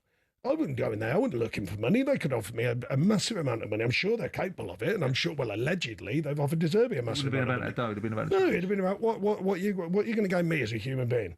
What would I gain, right? You go in there, you get the job done. 6 games into next season. If you're not in the top 4 and the football's not what they want, rubbish, get them out. So you're not going to gain a lot there, are you? So then, and that's if you get the job done, because it's not easy. And then you don't get the job done, and then somehow it's on my neck that I took Tottenham down. You go, well, that ain't good for me as a human. This is not even about football. I'm going, well, that ain't good, is it? What do you reckon? You know what I mean? So I go, and then you get some money, and I go, well, I'm not thirsty for that. I've got some money, so how much do you want? You know the dynamic of the industry. We all know the 2 biggest commodities in football are talent and gossip, right? Or money and gossip. Money and gossip, right? You must have sad, isn't it? If it's an equal measure, money and gossip beats talent. Money and gossip was what I meant. Money and gossip, right? What do you think is wrong with Tottenham? Well, I mean, I find it I find it really interesting from the outside. I know Thomas, and if I was a Tottenham fan, and I know a few, I thought the manager was getting a hell of a lot of heat and weight on that. And if I was Tottenham, I'd be looking at some of the players. Me personally, I'd be going, hang on a minute. Look at all this money they've spent. And money doesn't guarantee anything, by the way. It's another myth about football. But it gives you a better chance. And you're going, right, so they spend this money. Look at these players. Allegedly, I keep hearing this, and I don't Forest, all these talented players. Talent is when you deliver. You can be telling if you're not delivering, that ain't talent.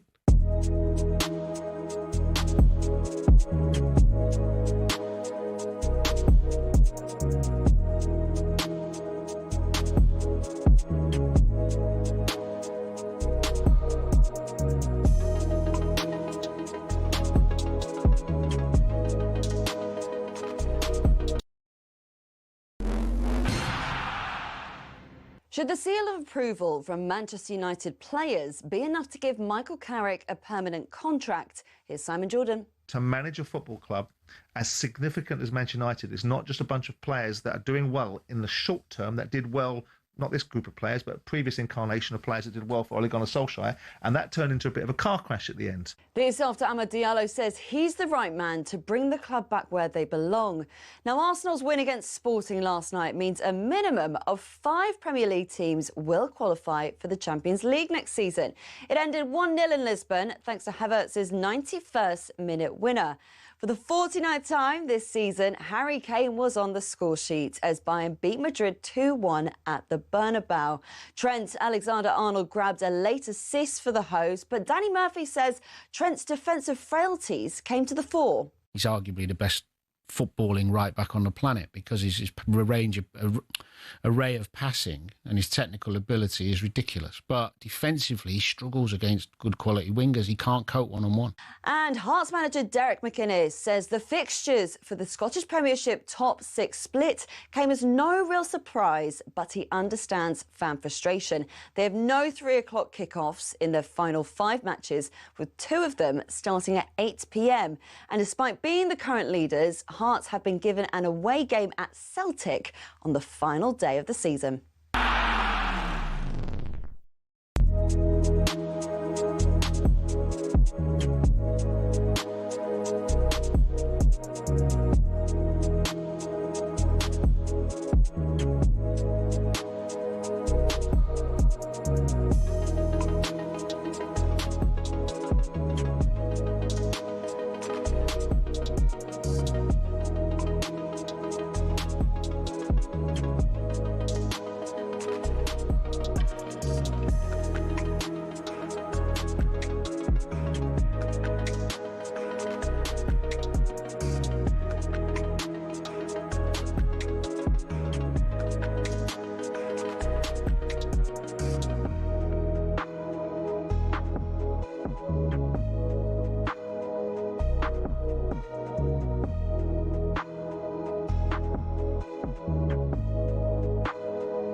Good afternoon. You are listening to Max Rushden Charlie Baker here on talkSPORT until 4 this afternoon. Now Tyson Fury takes on Arslan Black Makhmudov this weekend in London.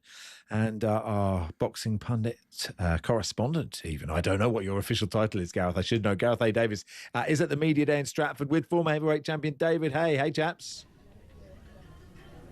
Hey, how you doing, gentlemen? Good, thank you, Gareth. Yeah, very good. Yeah, I am very here with good. David. Yeah, I am here with David.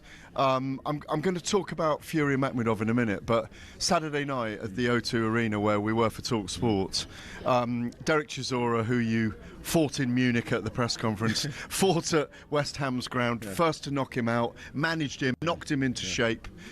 he's defied the years against Wilder, Deontay Wilder, who famously had loads of massive sparring sessions in the Arches under Vauxhall. What did you make of it Saturday night? It went exactly as I anticipated it to go. I knew it was going to be a scrappy fight. Rarely do you see Derek Chisora in a sort of touch and move fight where he's looking at out jabbing someone. No, he's looking at landing bombs from the very first. He comes to bring the war, and that's exactly what everybody in the O2 Arena hoped he would do, and that's what he did. Wilder had something left. I didn't realise he had as much as he did. He was able to withstand that and sort of battle with him. There's a couple of knockdowns that Chisora received that, in my opinion, didn't look like clean shots landed, and he lost a very tight decision. So I feel it was a bit unlucky there, a bit short-changed in regards to the result and the refereeing. But he's lost 13 fights before, so he's not too bothered. It would have been lovely to see him on his 50th fight, his final fight, to get a victory. He came very, very close. He entertained everyone there, and it was like on the edge of your seat stuff from start to finish. The energy was going one way and another, and it was a great fight to watch. Obviously, Anthony Joshua was there with Eddie Hearn. Yeah. Do you want to see Deontay Wilder and Anthony Joshua around the corners on the air and fight each other? I want to see them fight each other next. Good. I can't see why they wouldn't. Wilder's just got a win over Chisora in the UK, in the O2 Arena. AJ was ringside. It's the next natural fight for both men. They both want to prove that they have the ability to get that title shot and win it. This is a great fight. Both massive characters, great personalities, and I think it would be a much prettier fight to watch than Chisora Wilder. AJ stands tall. It'll be a long bombs landing type of fight, and I think it will make for a very, very attractive spectacle. Let's segue into this weekend. Obviously, Tyson Fury comes into that mix in the talk with Anthony Joshua as well. You're working for Netflix commentary alongside Mauro Ranallo. First time Netflix have been on a UK event. How do you see this for Tyson Fury? Is this a stumbling block in that route to Anthony Joshua? Every fight could be a stumbling block. You've just got to try to put the infrastructure in place so it doesn't become that. And I'm unaware of what Tyson Fury has been doing in the last year and a half. I don't know how he's been living. On a boat near the beach. That's not the worst place to be. Depends what you're doing, how much you're drinking, how much you're eating. As long as he's been exercising and looking, maybe he just needed a rest. Maybe he had these back-to-back tough fights. The fights with Wilder took so much out of him. The fights with Usyk he took some big shots. He nearly got stopped. I think in the 9th round of the second first fight. one. And I thought to myself, maybe he just needed a break. Maybe he needed a break to let his body rejuvenate, and he's coming back and he's going to be better than ever. Never know. I'm hoping that's the case, because if he looks great on Saturday night, we got ourselves some big heavyweight clashes with all of the big names we've been talking about for the last 10 years. Finally, they're going to be in a position where they're past their prime.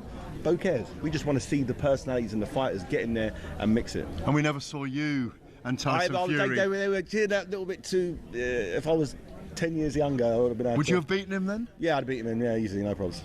Easy work. Would you beat him now? Would you beat him now? Not about now.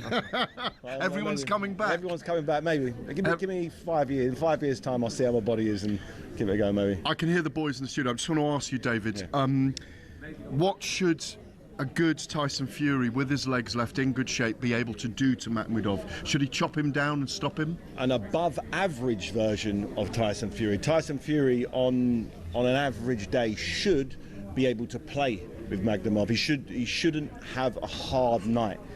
But things happen in boxing. Certain fights just because someone has done amazing things years ago doesn't mean today they can do anything remotely close to it. So it's the complete unknown going into this fight, but he should be able to chop him down. He's not going to get this fella out of there with one shot. No way in a million years.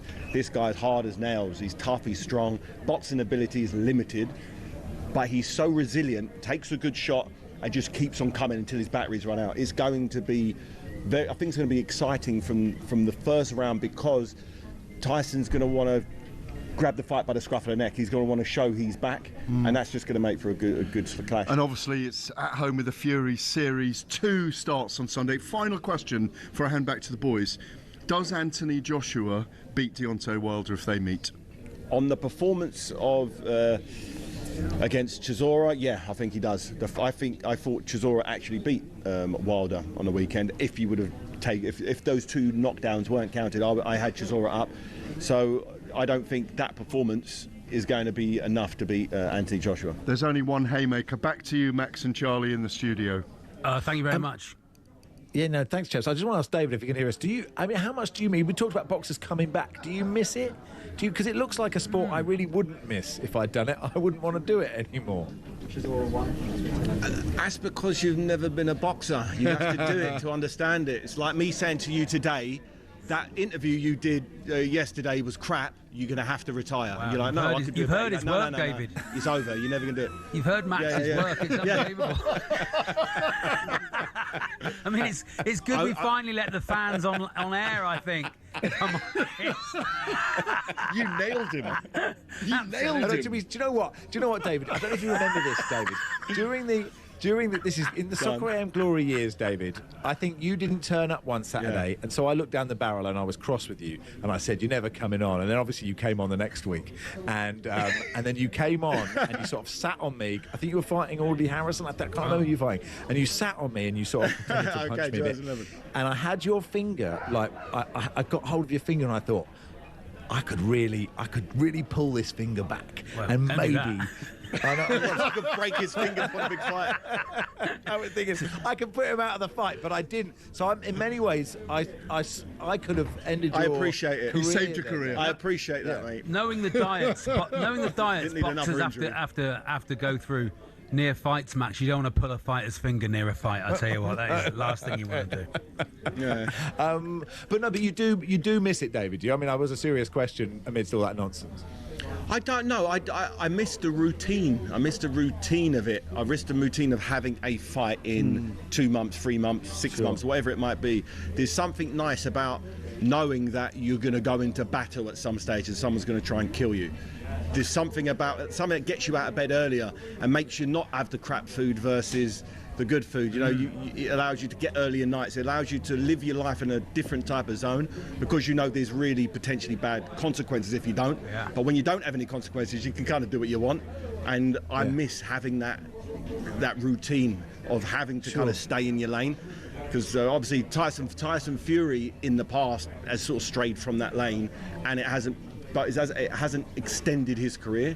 And we're going to find out on Saturday how the way he's been living his life outside of the ring has it taken it out of him, or is he going to look better than ever? I don't know.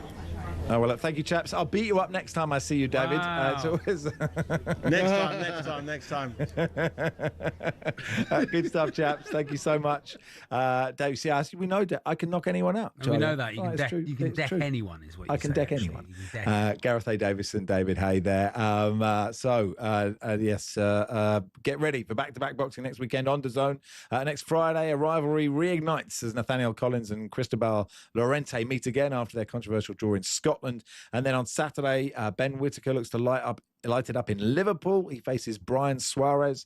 The Argentinian promises to bring real heat and be Whittaker's toughest test to date, adding even more firepower to the night. I'm not reading this, by the way, Charlie. This is all really? I know this. The undercard is talk.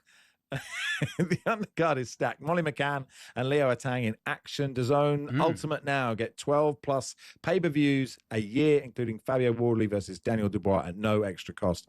And you can follow our live watch-along Tyson Fury versus Arslanbek Makhmudov this weekend, only on the talkSPORT Boxing YouTube channel. Boxing update on talkSPORT with DAZN, the global home of boxing. Sign up now at dazn.com/boxing. I did think at that time I could pull back his finger and I could dislocate his finger. If he'd broken his finger, do you think that'd be the fight over? I think it would have been the end of my Sky career because I think they were trying. That was a lot of pay-per-view tickets. For that. But maybe I'd have been. It came to an end anyway, Max. So you could have made a bit of a name for yourself. Yeah, true. Or I would have. What happens is if you knock a boxer out of the fight, you have to fight. So then I'd have fought Audley Harrison. Like and then I'd have been on this journey to be the uncontested heavyweight champion of the world, constantly being asked to unify the belts, and I didn't want to unify the belts. Yeah. And then I'd have to stare at people in the weigh-in and stand. Have you ever had to unify anything, Max? If I unify, in many ways, I feel through broadcasting, I unify the world, I would say. And that's lovely. And you can't do more than that. That's all you can try and do. Can I just say the Charlie that's just sent a text to the text board, that isn't me, and you cannot read it out. So Okay, fine. There we are. Because you would say the world is united. So, and I've done that. Thank you. That text from Charlie. That isn't you me, can Max. read most of it, Max. You couldn't knock out a blank. Yes, there we are. Your best boxer interview ever. Proud of you guys, says John. You didn't listen to the me Dave and Allen Barry one was doing- good. The Dave Allen one was good. The Dave Allen one on Saturday was Very good. That was really good fun. Anyway, it is Max and Charlie with till 4. Comedian Paul Smith will join us in just a second.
Can he do it, Ray? Well, he has got the players. There's no doubt about that. I think Tudor, they made the right decision getting rid of Tudor. Yeah. There's no doubt that he wasn't the man to get the best out of the players. You could sense that they wasn't having him at all. No. And if you lose the dressing room, some big players in the dressing room, you're in trouble straight away. Probably the press didn't help him when he was going to the press saying they got to run more, they got to do this more. You can say to the players individually that, but you don't do it in the press. Yeah. Straight away, you're on the back foot. Yeah. For me, Yeah. as a player. What about Romero, Ray? Because you're not Yeah, happy I'm not with... too sure about his attitude at the moment. Look, De Zerbi might be totally different with De Zerbi. I think he didn't want to be there under Tudor. And he may be influencing other players around him. I don't know. But he said there's 7 cup finals there. There was 8 cup finals before the Forest game, and they lost that one. So, it's a situation now. It's not all about what style of football you play, what tactics you make. It's all about mentality now. For De Zerbi's got to get into those players and say, look, this is so much at stake for us. The next 7 games are massive for the club, massive for the fans. Yeah. You go out there, you prove that you're good enough, and you prove that, to me, that you want to be part of this club going forward next season. Yeah. And that's work rate, that's wanting it more than the other team, that's mentality by saying, like, we ain't going to get beat today, and all those sort of things got to come into it. Yeah. It's not all about tactics and all that. Oh, No. he got the right tactics now with him playing. Don't get me wrong, he'll put a team out that's competitive and whatever, but they want it more than the other team. That's all they got to...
Good afternoon. You're listening to talkSPORT, the world's biggest sports radio station. Max Rushden and Charlie Baker with you until 4.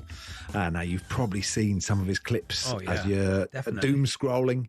He has amassed millions of followers on Instagram and across social media, and built up an incredible following. And now his comedy is going into cinemas across the UK. I'm very pleased to say Paul Smith joins us now. Hey, Paul. Hey, Paul. Hello. How are we? You okay? Yeah, good, thanks. Yeah, really good. Is that sort of mind-blowing from where you sort of came from and to grow it and to now it be like where they have movies? Does that yeah, or yeah, are you like totally cool with that? I got to go and see it in a cinema last week. Well, I didn't watch the whole show because I hate watching myself, but seeing the Universal kind of thing before my show was, it's quite surreal. I still don't really believe it. Who wants to hang around with someone who loves watching themselves? I mean, yeah. I don't know. I don't know if I was on in the cinema, I'd probably just. I'd go and watch it, but I'd close my eyes for most of it. Yeah. I think, Paul, what you did was pretty revolutionary. You know, what you and your management team did when you were setting out. People need to understand. People weren't releasing clips of themselves on stage. They were not. They were not cutting their act up into 30-second, 1-minute bits and doing that. You created that. I wish I could take the credit for that, but I mean, I have to give the credit to that to Paul and Binty Blair from Hot Water, because I actually thought it was a terrible idea. Really? They put cameras in and they did it, and I was very wrong. I'll hold my hands up and say I was incorrect, and it's very successful. Yeah, and a lot of your, I don't know if, I mean, a lot of it is you are just king of the crowd work, king of the crowd work. Yeah. It is, and that, I suppose, the joy of that is you don't know what you're going to get, right? Yeah, there is. I mean, there's a lot of that. There's obviously there's material and stuff in the show which I kind of hopefully weave in without people noticing. But I do enjoy doing crowd work. I've been a club MC for so long, stood me in good stead. I loved it. I love playing with the crowd. So Pablo Live is the name of the film, and so is it just you on stage, or do they show some backstage stuff? Is it your journey? No, it's just the show. It's just filmed as just the show that we filmed last year in September in Dublin at the Olympia Theatre. So it's just the full show from one of the nights, and was this the one you did? I'm excited for people to see it. Was this the one you did on the back of you did cage fighting for a while, so MMA for a while, didn't you? And how did that go? I was hoping you weren't going to bring that up. Oh, sorry. How did it go? That's Paul? That's quite the jump, isn't it? Well, so the show is called Pablo because it was my fighting name, Pablo Escobar. But the bit about the MMA fight, because the show ended up being filmed about a year and a half later, I think, or maybe 2 years later, almost. That bit wasn't even in the show anymore, so it didn't really make any sense with the poster. MMA was a big deal. I did it. It was a charity thing, and it was something I will never, ever do again. All the charities, you can go for a run for a charity thing. Oh, absolutely. I mean, who were you fighting? Was it like of all the midlife crises I've had, it was the worst one. So was it a 1 round sort of wonder, or how did it go? Well, it was 76 seconds. Jake Quickenden knocked me out. Oh yes, of course. And it wasn't like a small 6 weeks training. We trained for 12 months. I didn't drink. I trained properly like an MMA fight. Did a proper weight cut. Yeah. Everything was it was a professional MMA bout. Yeah, he's a big man, and he caught me fast. Big fast guy. So it wasn't one of those where he's lying on top of you, and you know that. No, that's what I was going for. That was what I was hoping for. Some groundwork. Funny. Now look, you're a Scouser, obviously, so we just presume you get a Scouser comes on talkSPORT and they're either blue or red, but you're just not. Football doesn't bother you. Well, technically, I'm a red. Okay. So, but I was a bit worried when I saw this come up. I was like, "Can you please let them know I know absolutely nothing about football?" Because I end up in conversations about football anywhere I go in the world. If I mention Liverpool, people start talking to me about football, and I have to try and play along like I know what they're saying, and I've got no idea. I used to go to the games for about 2 years when I was about 19. I went to all the games. We're home and away with a load of lads, and I tried my best to get into it. And I think I did enjoy going, but I think I just like the singing, to be honest. Yeah. But it's interesting. Like, did you have family saying, because obviously there are millions of people, there's so many people in Liverpool. Not everyone loves football, right? Like it's totally fine, Actually, I think I'm the only one. I think I'm the only one. Really? Just you walking around, big light on you. Yeah, I have to hide a lot of the time. You're the diversity hire in Liverpool. That's great. That's why I had to get good at verbally defending myself because I'm such an outcast. So when you're doing those gigs, have you got stuff so you're saying you've sort of got your stuff that you've honed, so you can talk to somebody and you are kind of hoping someone in the crowd leads you towards a bit. No, nothing like that. It's just the way I kind of try and describe it is that we can all have conversation. Like we're talking now and we're not thinking about what we're going to say. So that would be like how a lot of it will work. But then if this conversation tails off or I'm really boring and you two are good hosts, you know, and you will lead it away that you needed to lead it to. So you'll have something will pop into your head and you will say something about something that's come up. It's like the best way I can describe it is like we all go on, if you go on dates or make small talk with people, we all tell stories about ourselves, which we exaggerate and like slightly lie about until the point where the lie becomes more real than the truth. And that's kind of how I work stand up. It's just like I'll say things on stage and if it's funny, I'll remember it.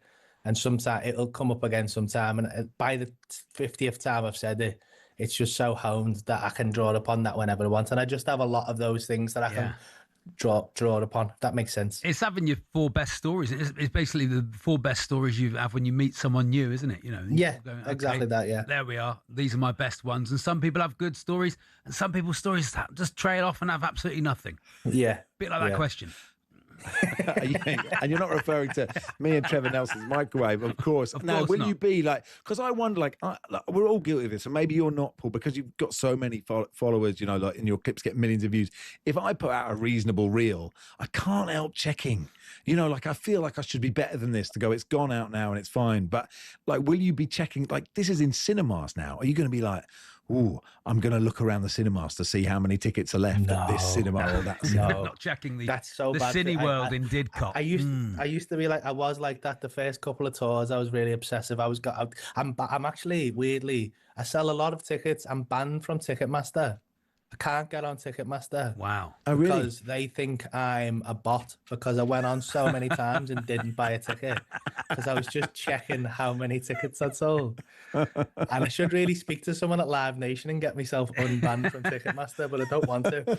It's kind of good for my mental health that I can't really go and look anymore. Yeah, it must be nerve-wracking. It must be nerve-wracking for you. I mean, I'm going on tour, and it's nerve-wracking because I don't know. I'm in about between 100 and 300 seats. Right, very small venues, but I'm still like, it's only my name on the poster. So when it's your name on the poster, Paul, and you're selling out arenas, you know, it must be nerve-wracking, terrifying when you see all those seats. I've got to sell all those, and then the show becomes the easy bit. Yeah, absolutely. Like I remember, I've got the mini tour starts in July, and I'm working on that show now, and I quite like that bit. But yeah, there's part of me that still thinks I'm gonna get to these arenas and no one's gonna be there. It's just you're gonna get found out. Like in your head, you're like, I'm not this good. Like you see the O2 for you, like these shouldn't be here for me. Big echoey room. Anyway, look, good luck with it. Good luck with the cinema stuff. It's a great story. Like, congratulations to you, Paul Smith. Thank you so much. Thanks, guys. Friday the 17th of April in over 350 cinemas nationwide. Paul Smith there. You are listening to Rushden Baker on talkSPORT in partnership with Toolstation. Get your home spring ready with great deals on top paint brands. That's what they are. They're like paint brands. They're the only people that do paint. So do get down there. Paint. They really, you can paint anything with their bands. Dulux, Crown and Leyland. Next stop, Toolstation.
And in another experimental training ground activity, Arsenal's players have been pictured working in groups to avoid dropping pens on the floor while dribbling the ball.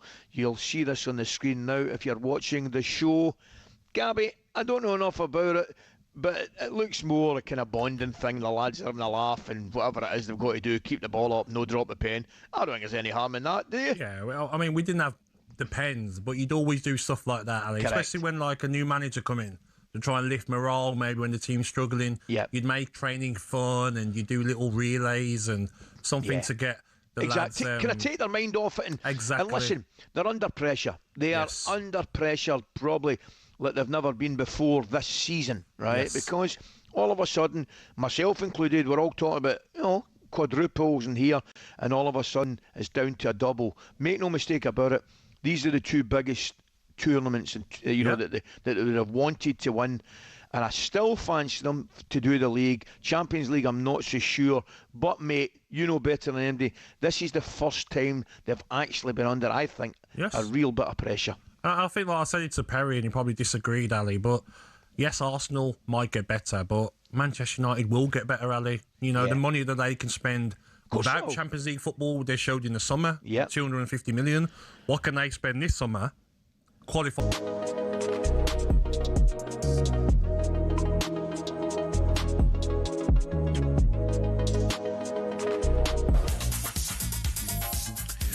Morning all, afternoon all even. You are listening to Hawksby and Jacobs, Rushden and Baker on talkSPORT with you until 4. We'll do Paddy's Challenge in just a bit. Jamie Jackson will join us, Guardian's Manchester football correspondent. We'll discuss both United and City. We'll cross to the States, talk to Christina Unkle, former referee and broadcaster. And Adrian Durham will join us from Paris ahead of PSG versus Liverpool. Right now, just gone 3. Let's get the sports headlines with Will Hobbs.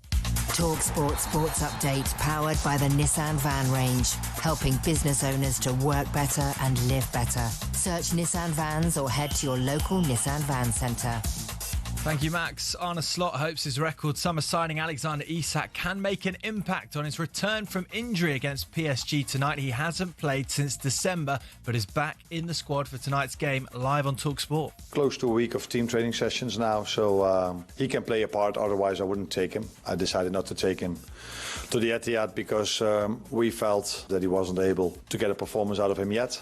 And since he's with us now, we do think that we can get a performance out of him now. Former Champions League winning Liverpool midfielder Didi Hamann says a heavy defeat tonight could spell the end for Arne Slot. Elsewhere, Simon Jordan's praised Liam Rosenior for the ban he's given to Enzo Fernandez after he said he'd love to live in Madrid, but he says Marc Cucurella should have been punished as well for criticising club transfer policy in an interview.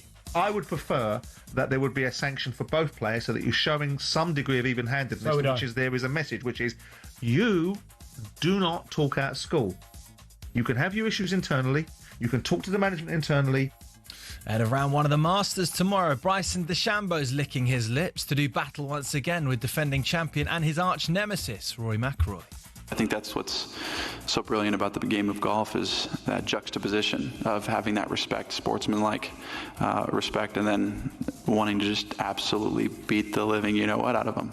And Hearts manager Derek McInnes says a key fixture in the Scottish Premiership title race was always going to be scheduled at the death. His team will take on Celtic away on the final day. You know, hopefully, as I say, we're still in with a chance of winning the title going into that last game. I think it's an unbelievable fixture if we are, in particular if Celtic have still got a chance as well, you know, so it's if both teams are still in the mix for winning the league, it's the most dramatic fixture you can have. Hearts are currently top 1 point above Rangers and 3 clear of Celtic with 6 games to play.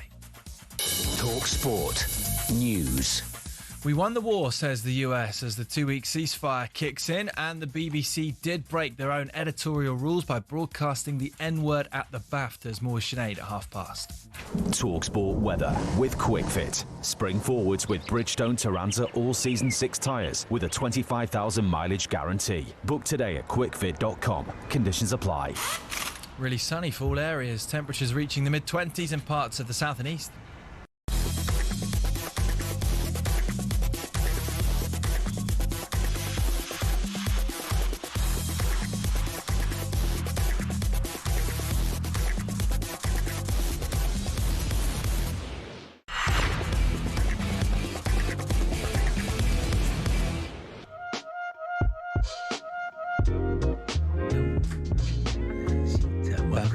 afternoon. Good afternoon. You're listening to Smooth Magic. Smooth Sport. We could do that. That'd be good, wouldn't it? Smooth Sport. That's a good idea. Yes. What do? You just play easy listening hits and then Coming up just later on, say, Dimitar Berbatov. Stockport versus... So, look, we're working at it, aren't we? We're working versus at it. Rotherham in Versus the who? Papa John's Trophy. Can you think of another football team? Crawley. Yeah. They're a football team. It is Max and Charlie with you until 4 time now for this. Paddy's Challenge on talkSPORT with Hawksby and Jacobs. What critics are calling one of the many radio quiz segments happening this week. Paddy Power. 18 plus begambleaware.org.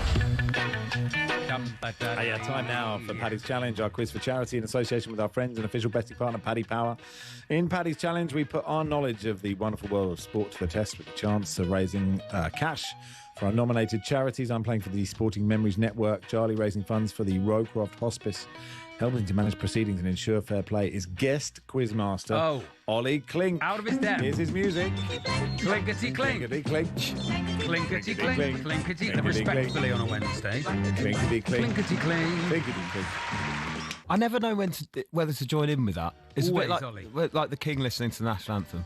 Oh. Not saying. Does it's he on not that join level. in? Why doesn't he join in? This is a need to. Why does he hate the royal family so much? Is it like joining in on happy birthday on your own birthday? I think it's quite the comparison. Thanks. And I think it is a good theme tune, Ollie. And I think, you're a fine young broadcaster with many good years ahead of you. But, I'd stay off. Comparing I'd stay yourself, off. the Not royal quite the family King's is level. always it's already a risk. Are but you yes, calling the compare national yourself- anthem King Charles II's theme tune? And your guest host, King Charles. Here he is, King Charles II. God. Well, look, if he is in the next,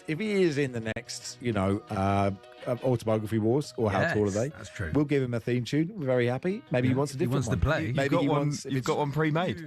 Yeah, if it's raining, it's raining. CJ Lewis could be anything, couldn't it? Anyway, That's good. Ollie, what's happening here? What are you doing? here? What are we doing? I'm doing Paddy's challenge for you. I'm going to ask you 3 multiple choice questions. Do you live here, Ollie? Do you live in this? You just come in and do these? Yeah, I've just come out from under the desk. Okay, that's very kind yeah, of you. just to do Paddy's challenge. Yeah. They're usually posed by the voice of Paddy Power, Alistair McGowan, but he's away this week, so I'll be doing. Oh, you can do impressions though, can't you? So I do Alistair? Do some what? Here we are with Paddy Power.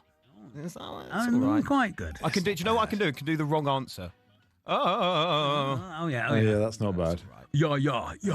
Yeah, that's Gareth A. Davis. Okay. The Switch winner, on, fellas. It's King Charles III, says this one. Yeah, come on, Anne. Is it Heads King on, Charles lads. III? Is it? Oh, Yeah. Next 5, nothing silly. Here we go.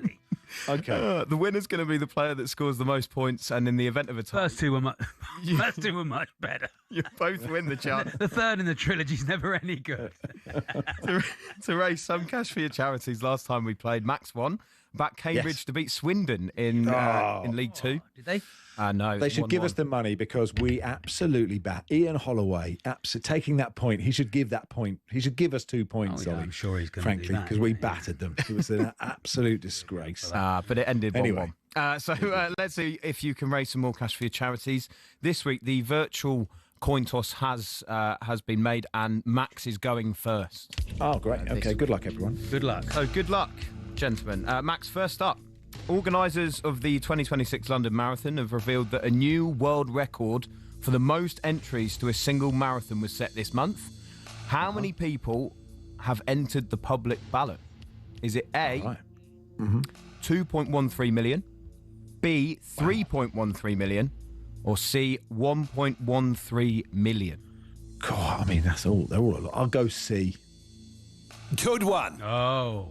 Thank you. Well done, Max. And no one knows if that was my impression of Alistair McGowan or Alistair McGowan. No, Exactly. no, I don't know. Yeah, very The previous world record was 840,318 for the 2025. Do any of the footballers? Ollie, have you got any of the footballers you do impressions of? Just randomly? Just randomly, any footballers? Can't do Jim White again, can we? They're not Jim White. No, he's not a footballer, is he?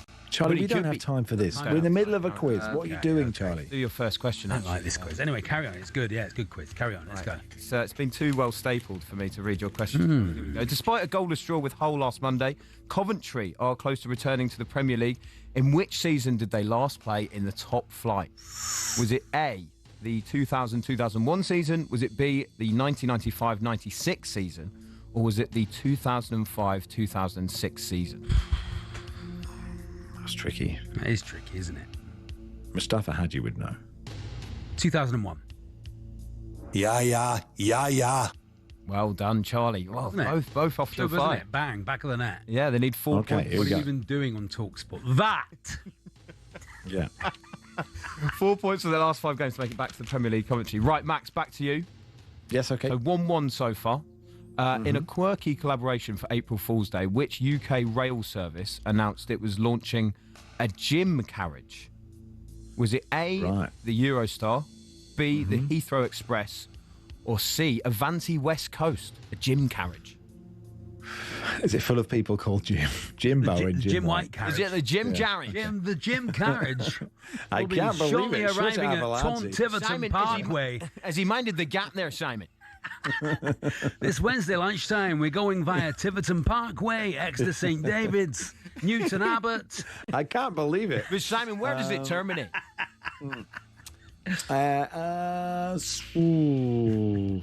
Avanti West Coast. Oh dear, Good. dear. I'm afraid it was the. If I'm a rail company, I'm staying off the April Fools. I'm getting my service to work on time properly and not be too expensive. That's what I'm doing. Stuff. And then you can start messing about with the April Fools. Yeah, okay. It was the Heathrow Express there, Max. Moving on. Okay. To question 2 for Charlie, who's simmering down. The 2026 Grand National Festival begins this week at Aintree, Charlie. Which horse is bidding to become a rare back-to-back defender of the crown on April the 11th? Is it A, Nick Rocket, B, I Am Maximus, or C, Carrick Rambler? Yes, Nick Rocket. We asked Rupert earlier on. Bang! Pick that one out. Great question. The question's Suddenly you like the quiz. Oh, well Such done. a bad quizzer. You're a bad quizzer. Okay. 2-1. Okay, here we go. Come on, this is big. 2-1, Charlie. This is big. Here we I go. need this. You need this, Max. You need this. Question 3 for you. The FA Cup semi-final draw was completed this week, and Chelsea will play Leeds for the 3rd time. In which year did the sides first meet? Was it A, 1970, B, 1990, or C, 2022? First In the meeting FA Cup, in they've the only FA played Cup. 3 times. Interesting. 3 times. I think it's 1970, surely. Good one. Oh, well done. Yeah, it was an infamous FA Cup replay at Old Trafford. First ever thing on Match of the Day? Maybe it wasn't. I don't know. But carry on, Billy Ollie, Bremner with getting information. sent off for punching someone. Is that one? Was that the Community Shield against Liverpool? Is it the Ole one? Is it? Who knows? Could be, yeah. Who knows? I don't know. What are you doing on TalkSport? I don't know. Anyway, question 3, Charlie. You can nick it here. You can nick it. Scotland international Ross Stewart scored the opening goal in Southampton's shock FA Cup defeat of Arsenal last weekend. What's his nickname? Oh, great. Baz said this on Sundays. Carry on. Was it A, the Loch Ness Drogba? Yep, it's that one. B, the Montrose Don't Messi? bother with the other two. Yeah, it's that Don't one. bother with the other two. Is that one? 3 out of 3. Yeah. Back of the net. Bravo. Wow. Easy quiz. 'Cause if you listen to TalkSport, people say the answers. So that's, There you go. There you go. So Charlie is the winner. Well done. You've won a free £20 bet that Paddy Powell will place for you so you can try and win some cash for your charity. What are you going to go for? I haven't looked. I haven't looked at the. I haven't looked at this. Liverpool playing PSG. Do you want to do it on that one? PSG to win. Okay. PSG to win. There we go. Charlie. Okay. And we'll see how you get on and reveal the winnings next week. Thanks, Thanks so much, Ollie. David says, this is chaotic nonsense, Oh, right, lads. This one says, the king may not sing the anthem, but Charles II died nearly 400 years ago. Yeah, but he was a massive TalkSport fan. Loved it. Back in the 60s. Back in the early days. And if it's raining, it's raining. It was Bitty McLean, not CJ Lewis. He did Sweets for My Sweets. What have you been doing on TalkSport? Good point. Thank you, Ollie. Thank Good you. Carry on. Thanks, Ollie. Cheers. Back under the desk. That was this week's challenge in the book. Thanks to our friends at Paddy Power. 18 plus, begambleaware.org. Paddy's Challenge on TalkSport with Paddy Power. 18 plus, begambleaware.org. Yes. Well done, everybody. Just having a nice chat with Ollie. Going, how are you doing? All right? Everything. We're still on air, Ollie. Just having a nice off-air chat there. Okay, good stuff. David is absolute. David, this is chaotic nonsense, lads. His point is completely proven. Jamie Jackson, Guardians Manchester. How is Ollie? Do you want to ask him? Is he here? He's very well, apparently. Very well. He's gone, has he? Okay, good. Guardians Manchester correspondent will join us in just a second. A few of the United players saying Michael Carrick should have the job. It would be weird if they said something else. Also, Harry Maguire's new contract and Pep's future at Man City. Lots to get into with Jamie, and we'll do that in just a second.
Well, yesterday I went to a pub and sat down with a beer and watched West Ham versus Leeds, and it was a cup tie for the ages. It was fantastic entertainment, and I think the whole weekend was a little bit like that, sort of handbrakes off, let's just go for it.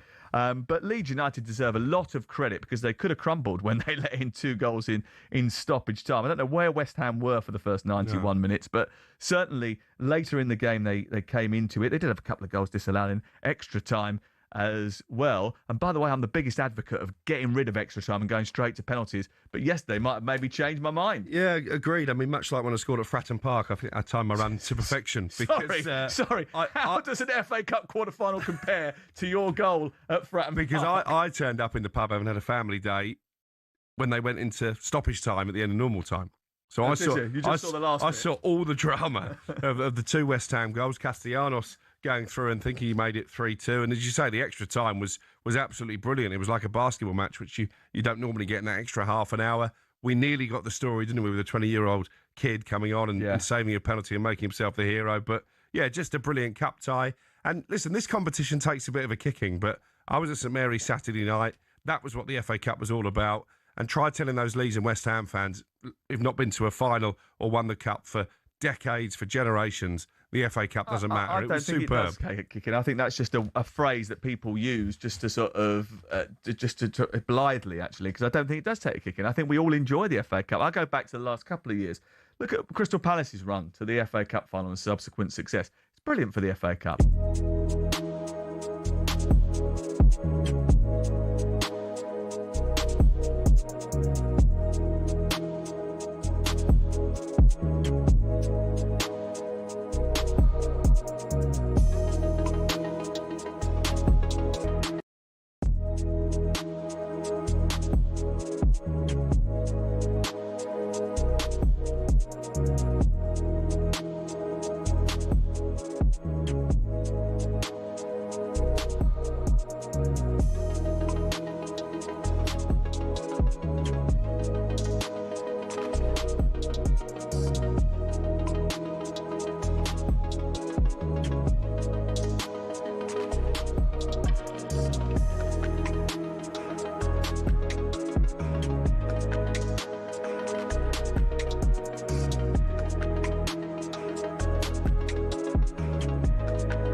Good afternoon. You're listening to Max Rushden and Charlie Baker on talkSPORT until 4 o'clock. Now, Manchester United have been at a training camp in Dublin. Amad Diallo and Brian Mbeumo have been speaking to the media and asked if Michael Carrick is the right man to lead the club going forward.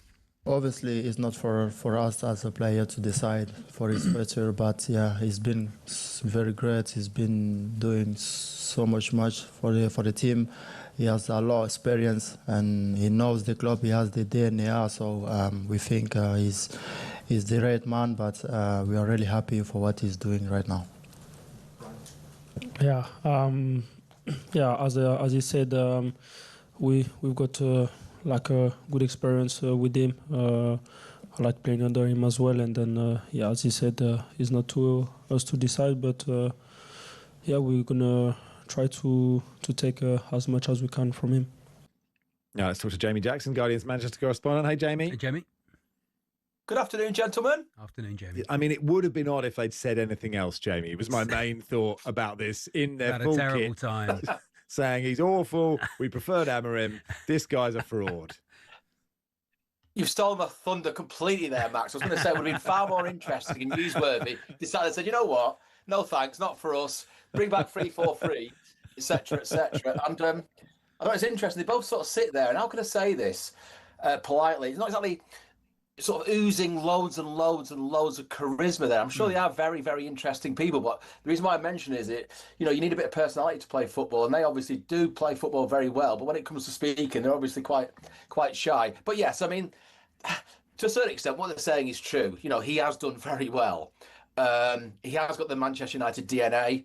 And I was just thinking about this, actually. Apart from the sort of first two games when they beat United, obviously, beat City and Arsenal, now it's almost sort of taken as normal that United are up there sort of third or fourth, yes, because, he's done so well, and this is Manchester United, and they spend a lot of money, and, all the other reasons you'd expect them to sort of be towards the top. So, obviously they want to be challenging for the actual title properly, but I would say third or fourth is kind of, their par, really, each season. Yeah. And I'm not saying that as an entitled United fan. I don't support them just because of everything I just mentioned. It's Manchester United.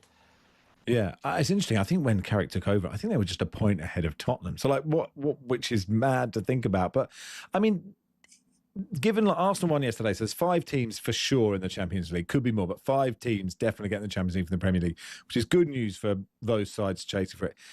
They are really in such a great spot to get into the Champions League, and it would be mad not to give Carrick the job. Like it would be worse not to give him the job for sure. I think, regardless of who else is out there, the question is sort of how long a deal do you give him now? Because you say, well, what happened with Solskjaer? But Solskjaer and Carrick are different human beings. They both happen to have this similar path, but they are different. And maybe it was right to give Solskjaer the job. It's just how long do you give Carrick at the end of the season? I think. Yeah, very good question. If it wasn't sort of following the kind of norms and what I'm trying to say is I would say 2 years, but I think if they give him 2 years, it might look like we don't completely support this guy, etc., etc. So maybe 2 with an option of 1, or 3. I think it'll be 3 with an option of 1, but I actually think 2. And you could almost say there's an option of another year, etc. So, and you're completely right. Just because person A, who was a former Manchester United manager who started as an interim caretaker, who's Solskjaer in this case, didn't work completely amazingly, doesn't mean to say that the next person who's got the same sort of, history, etc., biography, CV, is not going to work. So yeah, you are right. Unless they fall out of the top 5, and as you say, it might even be top 6, but certainly top 5, they'd be silly, but what will be interesting, of course, is if that does happen and they bomb towards the start of the start of next season, a couple of 2 or 3 results, and of course Jason Wilcox, etc., will come in for a lot of invective from certain fans. Will say, "Oh, we told you so." I mean, that's just football, etc., etc. But I do feel, the other thing to say is, when he took over, they were out of every other competition. So to a certain extent, he should have done what he should have done, really, Michael Carrick. And he has done it very well. But I'm just saying, that's what he's getting paid money for. That's why he's brought in, to sort of take them up the table. The running, if you look at it, it's Leeds. They've got, after Leeds, I think the only team you'd say maybe a problem, but they're doing very well, is Liverpool. Chelsea's a bit sort of a random kind of, you never quite know what you're going to get. But yeah, I'd be staggered now if they don't sort of finish 3rd or 4th. Apart from, you say he's done what he's done. So apart from, playing players in their right positions, giving them clear tactics, not telling Kobe Manu should go and play for another team somewhere, and putting an arm around them, telling they're good footballers. What has he done that isn't outside what we could see needed doing, Jamie? I think it's just those things you just said. It's as simple as that. I mean, well, no, but it is because there's 3 or 4 things there which are elemental, fundamental, and Amram kind of wasn't doing. And the easy one to choose as an emblem of this, but it's because it's correct, is Manu. I mean, Manu's, I can remember a game, Europa League last season away. I can't remember who the opposition was, but he played him as a sort of, I don't know, like a number 10 or a false 9. You're thinking, crumbs, is Manu such a bad central midfielder that you cannot sort of fit him into a midfield that's kind of, not flatlining, but not doing exactly great. So I think it is all those things, because they bought half decently in the summer with that front line. You saw Mbeumo there. Cunha's been very good. Sesko's starting to score a bit. You know what I mean? So there's other parts of the team that needs surgery. I'd say Shaw's done very well, but they're going to need a left back, right back, so a weak area. Maguire signed a new deal, but I'd say De Ligt's still not back from this back injury. I think it's October or November. Martinez, it's not his fault, but he tends to get injured quite regularly each season. So they probably need another centre back. But yeah, I mean, if you remember going back to his first game, which is the derby, he put Mainu into that game, his first start. And it's interesting. He's only 20 years old, Kobbie Mainoo still. He could have had a bit of a shocker that day, just because he'd not played all season, and it would have been his fault. It would have just been a very tough game to come into. But he had the exact opposite. So that says two things: that Carrick was right to put him in, but also Mainoo's a pretty good player, and he's got the temperament to be able to just do that. And he feels at ease. He's a natural central midfielder. Of the sides on your patch, I sort of feel Man City is the more interesting story at the moment, in the sense that that the way they were brilliant against Liverpool, right? They could still win the Premier League. Obviously, that game against Arsenal at the Etihad is huge. They've got a game in hand. They would obviously need Arsenal to drop some points somewhere. But just the way, and I don't know if I'm reading too much into how Pep celebrated the Carabao Cup, but just the future of Pep and what that might mean, and whether he is going to, whether he's set a target for what he wants to go out with, and if it's a treble or just 2 cups or whatever. But do you sense that this might be it for Pep? 100%, Max. And I think everything you said there is, good reading of tea leaves, if I can put it that way. You are what you're saying. I mean, just last week, I think it was, I asked, let's say, entities who would normally give me an answer on his future, and the answer came back basically, can't go there. And that was an interesting one. Again, I'm reading tea leaves a little bit, but in terms of how, that sort of question has been dealt with when I posed in the past, I usually get an answer one way or not. And that might be because Pep himself. But I mean, I asked him directly the last press conference before the Liverpool game, have the hierarchy asked you for clarification? And he just sort of said, well, I've been over this ground before, but he hadn't really kind of in the sort of particular way I asked that question. So I think, more and more it's looking like he may well leave. And, whether you sort of think, well, would he want to go out on a title, the title, sorry. Of course he would, but I don't think that necessarily would change his mind. I mean, as you just sort of said about the Carabao Cup, whatever happens, he will go out as a winner this season. I mean, and don't get me wrong, he's been a winner. Overall, it's been an unbelievable sort of tenure. You never say never in football, but I think, more and more it's looking like he's off ski. Yeah, that's fascinating, isn't it? Fascinating to see. Thank you, Jamie. Good stuff. Thanks, Jamie. Thank you. Always nice to chat. Jamie Jackson there, the Guardian's Manchester football correspondent. Max and Charlie here on talkSPORT and talkSPORT 2 right now. You can hear live commentary of the IPL game between the Delhi Capitals and the Gujarati Titans. Josh Butler's smashed 5 sixes already. Couldn't get bat on ball in the T20. Couldn't do it, could he? No. Wonderful. Such a brilliant player at this form of cricket. Easiest way to listen is to download the free talkSPORT app, swipe across to talkSPORT 2, or you can watch along on the talkSPORT Cricket YouTube channel. Christina Unkle, former referee, broadcaster over in the US, will join us as we count down to the start of the World Cup. And Adrian Durham's in Paris on a mini break, and we're just going to find out how he's getting on.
Liam Senior revealed that Chelsea's Enzo Fernandez had been suspended for 2 games, one of them the Port Vale game, for crossing the line with comments he made about his future. Remember, after Chelsea's exit from the Champions League, he was asked at Fernandez if he'd still be at the club next season by ESPN. He replied, "I don't know." My focus is here now. Then the World Cup is coming up, so we'll see after that. And then during his time with Argentina, he was quizzed about various things with Chelsea, of course, very much in the conversation, and Real Madrid maybe in the conversation. Anyway, whatever he was asked came down to the city of Madrid. I really like Madrid, he said. It's similar to Buenos Aires. He was then questioned on whether or not he would consider living in Madrid, and he said, yes, of course. Anyway, he was banned for a couple of games. This was Liam Rosenior on that. Firstly, as a character, as a person, as a player, I have the utmost respect for Enzo Fernandez. What he's achieved in his career, the player that he is. He's frustrated because he wanted Chelsea Football Club to be successful this year. He still wants that, and we still can be. In terms of the decision, I've said this from day one, it's not all about just me. It's not all about the sporting directors or the ownership or the players. We are aligned in every decision that we make. So it was a joint decision. And saying that the door is not closed on Enzo, that's very important. It's a sanction. You have to protect, especially this football club. This is a winning football club with traditions of success. You have to protect that culture. And I think in terms of that, the line was crossed in the international break.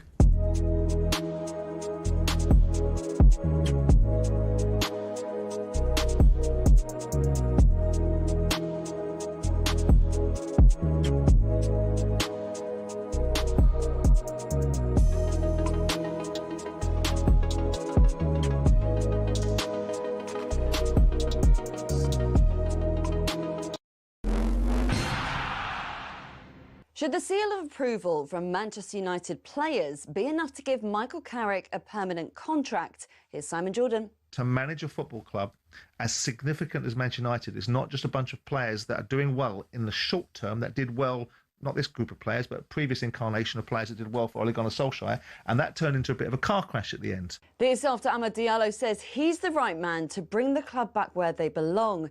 Now, Arsenal's win against Sporting last night means a minimum of 5 Premier League teams will qualify for the Champions League next season.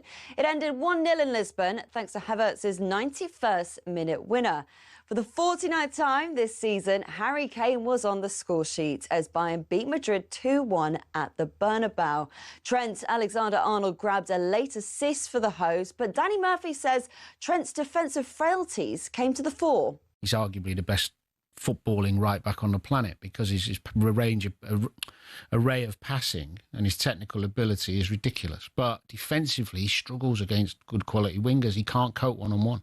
And Hearts manager Derek McInnes says the fixtures for the Scottish Premiership top 6 split came as no real surprise, but he understands fan frustration. They have no 3 o'clock kickoffs in their final 5 matches, with 2 of them starting at 8 p.m. And despite being the current leaders, Hearts have been given an away game at Celtic on the final day of the season.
The talkSPORT 20k giveaway. And you have until 4 p.m. tomorrow to put yourself in the running for £20,000. Imagine it. 20 grand, tax-free, landing straight into your bank account. You can transfer half of it to me. Sort code 3... Don't miss your chance. Make your move now. Here's what you need to do, Charlie. For your chance to win, text WIN to 83338. Text costs £2.50. Plus your standard network rate, or you can call 0343 418 7260. Lines close tomorrow at 4 p.m. and that's when you'll need to answer your phone if it rings. 18 plus, UK residents only. This is a network promotion. Full T's and C's at talksport.com. For your chance to win £20,000, text WIN to 83338 now. Yes, good luck. Yeah. It is Max and Charlie here till 4 time for this. We could be more creative with the songs that we come up with. You know, like, it is just like just typing songs with America in it in a title, and then that's it. What else would you use? What would you use? Well, you know, it's in Canada and Mexico as well. Yeah, exactly. Anyway, we will hopefully cross to Mexico and Canada in the next few weeks as well. But, you know, the World Cup is starting soon. And we are looking ahead to it. Let's talk to broadcaster, our former referee, Christina Unkle, who joins us from the States. Where in the States are you, Christina? I am in Florida, particularly Tampa, Florida itself, where I know the English men's team are going to come here and do some friendlies prior to the World Cup. So look forward to those. Very nice. Okay. Now, look, we were chatting to the Guardian soccer editor over in the States, Alex Abnos, the other day, and he was sort of talking, not as a broadcaster or as a journalist, just as a football fan in the States, where you are so excited to have the World Cup in the States. And yet it is with this backdrop of the cost of tickets, of the cost of travel, of which fans will be allowed in the country, and then the backdrop of you know, we just heard in the news, you know, Hegseth saying, "Oh, we've won this war," and then Trump saying he wants to, you know, destroy a civilization. And are you conflicted as a football fan? Because obviously, the US is great at putting on great events, and yet there is this massive sort of conflict with the winner of the FIFA Peace Prize. Yeah, I think that's where, at least from like an American's perspective, they're getting their introduction in modern society as to FIFA and understanding the world stage and the impact that sports and politics and just global issues are having. Because here in the United States, all of our sports are truly just internal. So we're talking about national level. It doesn't exceed beyond the geographical boundaries. So I know I actually have these conversations with quite a number of people who are starting to appreciate that the World Cup is coming. I can tell you the energy in the United States isn't what it would be, right? So I covered men's Euros for ITV in Germany, and the whole nation is activated. Here, this whole nation is not yet activated. So these issues about, you know, how that impacts from global situations that are occurring across the world and how that impacts sport, I can tell you nobody here in the States are talking about it. If anything, it's me talking to you all about it. So it's been pretty quiet on our front here stateside as to any of these issues that are arising. But I think they might start picking up when we get closer to the May-June period. Yeah, it'd be really fascinating. It's fascinating because it's so long since the last World Cup there, and you know, friends of mine saying, like in '94, they sort of didn't even know, you know, just turn the TV on and it just happened to be there. And you do expect this will be different. And there's enthusiasm about the USMNT, right? That there is a positivity about how well they can do. There is a positivity. I mean, unfortunately for like the U.S. men's national team, it's a bit interesting because our U.S. women's national team is a lot more marketable. They're more well-known than our men's national team is. And that's usually the opposite in quite a number of countries. But it's our U.S. women who've really led the conversation, who've really sold out venues, who have been kind of that voice and that pillar here in the United States. So our men's national team, you know, not having a successful run up, right? We just lost quite a bit. And I forgot the team we lost to, because that's how disillusionized. And I'm going to lean into the stereotype of an American. They will only want to follow winners. And so because the U.S. men's national team have not had momentum coming into this tournament, there's been a lot of Americans who might tune out, and the cost of the tickets, they're being disillusionized by that as well. That's what I was going to ask you. I mean, there's been a lot of talk about cost of tickets, travel around the country. If the cost of it all is too high, you're not going to attract the floating fan, are you? So are we going to see empty stadiums, or are we going to see full stadiums and everyone points at it and goes, it was a great success? So I also run a professional sports team here in Tampa, and you always want to sell that ticket. You always want to sell that ticket. But then there's a time period that comes that if you don't have that ticket sold, you start doing what we say, put butts in seats. You start giving away tickets. You start comping more tickets to your corporate partners. Many will want to go to the venue and to the event. So they're going to wait till possibly like 5 days before a game, and most likely will start releasing, because it's not good for the TV production. It's not good for corporate partners. It's not good for the look if those stadiums are not filled. So I know they'll hold fast to that line. They typically do, but you'll end up seeing those stadiums full. Now it's just a question of, are those paid seats or are they not paid seats? You're a former ref, of course. I don't know how much VAR was. I don't know when you stopped reffing, if it was pre-VAR or you had to do some VAR. How do you feel about it, or how did you feel about it? I know it feels like I'm really old now. So I was actually one of the first people trained in the world for VAR system. Major League Soccer here in the United States actually delivered VAR a year before Premier League did and all. And so we were one of the first trained, the first group for it. And I could tell immediately when we were being trained that I understood the principle was to affect, the hand of God situations, these major situations on the world stage. And I know they were very conscious about how we were going to apply it and be very strict with it.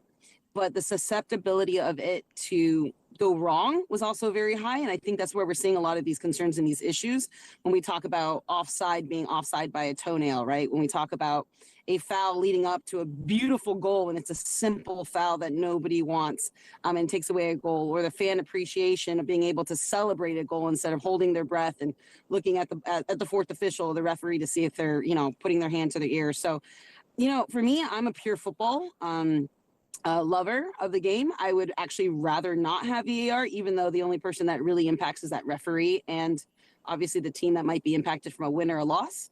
But there's something so beautiful about the game to enjoy in the moment, in the present, without technology, that technology has taken away from it. But, the demands and the reason technology was introduced, it was not because of referees, but it was because of major professional sports teams and leagues who said, we want to make sure they can get it right 100% of the time.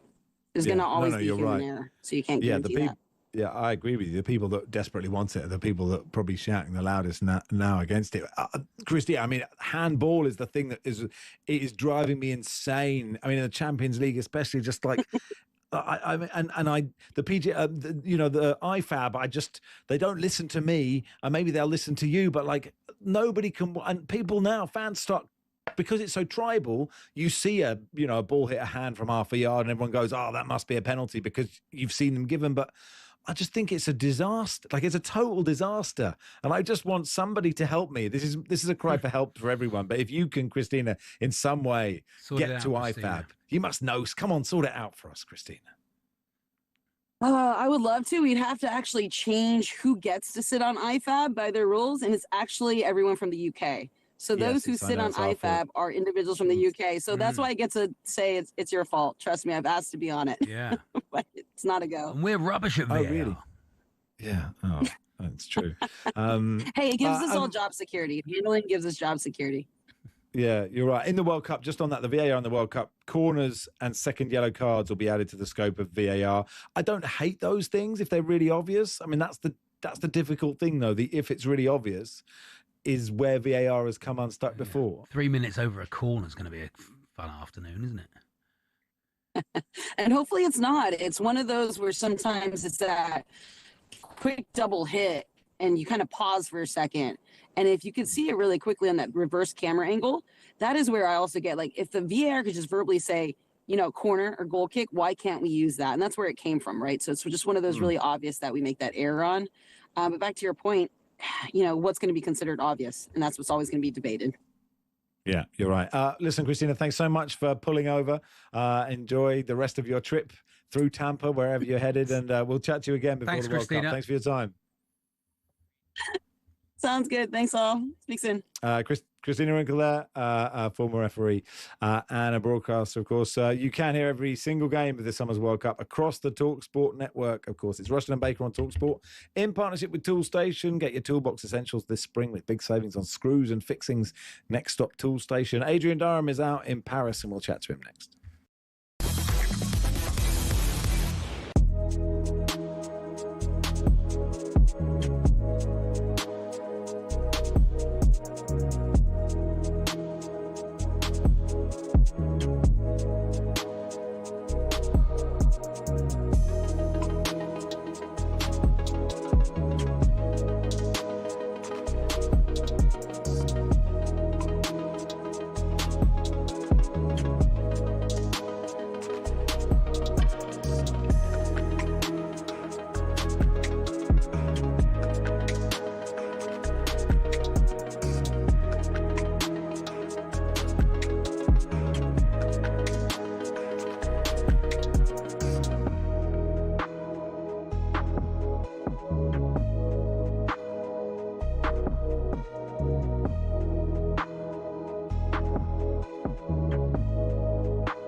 Liverpool captain Virgil van Dijk has apologised to the club supporters and said his side gave up after they were knocked out of the FA Cup by Manchester City at the weekend. This is what he said straight after the game. So all the responsibility, we're the ones not performing on the pitch, but we know how the world works and we have to stick together, even how difficult that is. It's just a big blow that we're out of the FA Cup because up until the penalty, I don't think there was any issues. At the moment, I can only speak for myself. This is a big blow. This is tough to take, especially the way second half. But yeah, the reality is that midweek there's a hungry and very good PSG waiting for us. You could say the only good thing is that there's 2 games to be played, but even in between those games, we played a tough game against Fulham. So yeah, obviously in my time at Liverpool, we have been going through tough times, and at the moment it's a tricky one as well. Yeah, tricky one, and there's lots of mitigating circumstances with Liverpool, and I think we all should always have to remember that. But is he deflecting from his own dip in performance by suggesting that we gave up? Well, he was certainly one of the biggest culprits. They were in the game. Should he have taken more ownership on that? Not just on Saturday, but over the course of the season as a whole. I don't think he's been a great leader.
Liverpool are being utterly dismantled. Yeah, if you go to the latter stages of the Champions League, you know one thing for sure, that you're going to face Paris Saint-Germain, because it's an incredible team. What's he, a fully paid up member of the PSG Appreciation Society? I mean, they're not that great. They're not as good as they were last year when they went into the Champions League. They're the defending champions. And these are defending champions of English football. If Arne Slot doesn't get Liverpool in the Champions League for next season, then he's gone. Florian Wirtz back for Salah, left foot in, brilliant!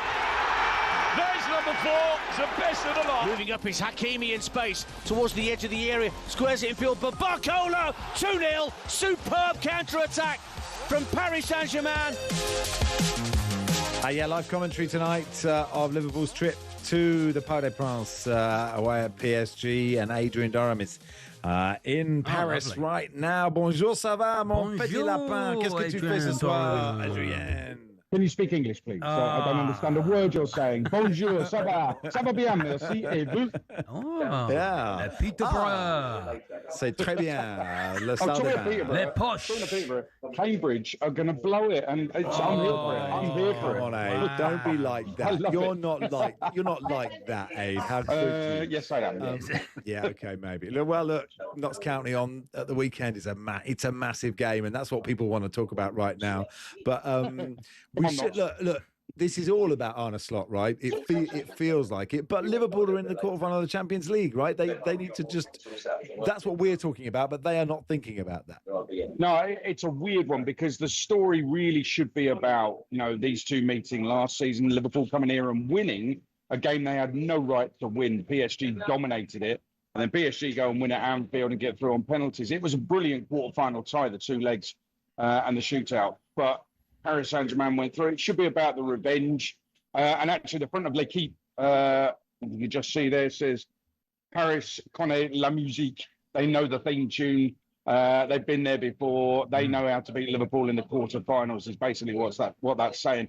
And you have to say, just listen to that little clip of Simon Jordan saying, this is the English defending champions. They're defending that title really badly, whereas PSG have just put eight past Chelsea. So I can understand why PSG are very much the favourites for this.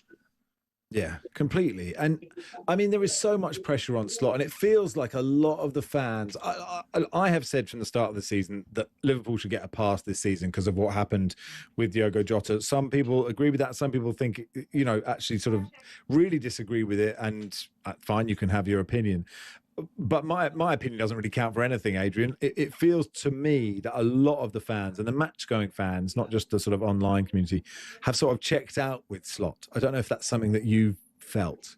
Yeah, I was at the Etihad on Saturday. I think the players checked out in that game, so they may have checked out with the manager. Florian Wirtz was here last night in Paris saying, no, it's not the case. We're still behind the manager. What else is he going to say? Virgil van Dijk, though, admitted that they gave up. Now, that's your captain of Liverpool admitting that they've given up. And if you think about it, I'm kind of with you on the Diogo Jota thing. How do you know how people are going to react to that? It's a devastating tragedy. And it has to be taken into account when you assess Liverpool's season. However, it's not so long back that Mo Salah was saying, I've got no relationship with the manager.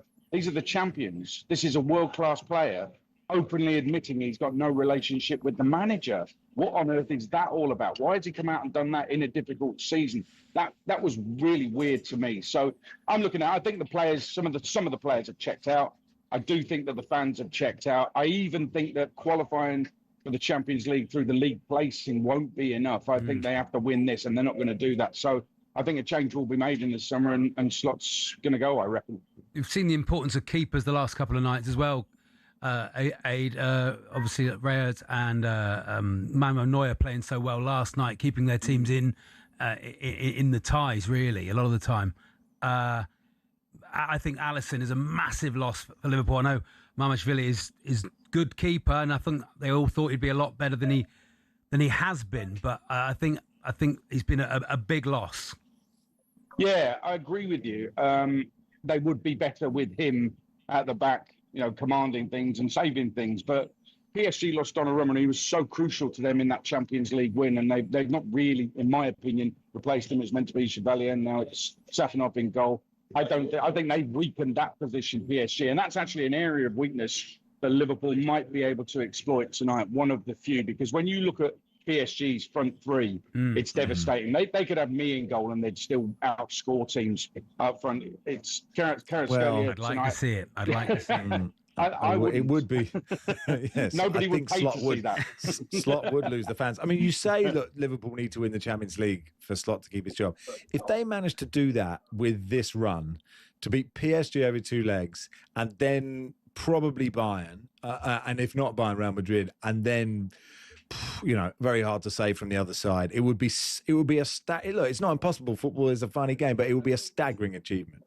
Max, that's absolutely correct. I mean, on the balance of probabilities, can we see it happening? No, but if it does happen, absolutely right. What an achievement. And Arne Slot has come to this country. If this happens, by the way, he's come to this country. He's won the Premier League title in his first season, won the Champions League in his second season.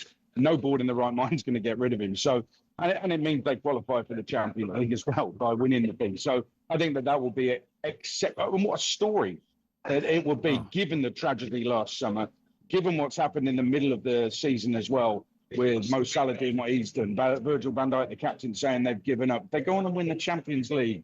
Fair play, Arne Slot. Nobody can criticise him. I know the question we're all wanting to ask is who's going to win the National League, Adrian, which is York or Rochdale. I know that's more in your wheelhouse. deep Yeah, down. absolutely. Yeah, I went to York a couple of weeks ago. They beat Woking 1-0. They weren't actually that great, to be honest. But in Ollie Banks, they've got a midfielder who I think will see them over the line. So York have got the advantage right now. Rochdale have been slipping up. Rochdale fans on social media are absolutely fuming that they've blown it at this stage. But they keep conceding goals and they're not scoring enough. It's just the wrong time of the season for Rochdale to have a blip. So I'm in the York camp. But that last game of the season, Rochdale York, it's going to be exceptional, no doubt. Yeah. Aid, Obviously, what's your pre-match, please, Aid? Well, we're here in the restaurant. Let me. There's Piercy there crying already. Oh, yeah. Jim Prout up there. Has he had a hot curry or something? Is he? Well, it's France, so steak, obviously. Oh, I didn't know why he was crying. It was so good. Sacre bleu. Sacre bleu. He's gone to see Les Strangleurs. That's what he's going to see, isn't he? Stuart Pearce, we know that. Les Strangleurs. Enjoy the game, Aid. Thanks for coming on. Merci beaucoup. Au revoir. Au revoir, mon petit lapin.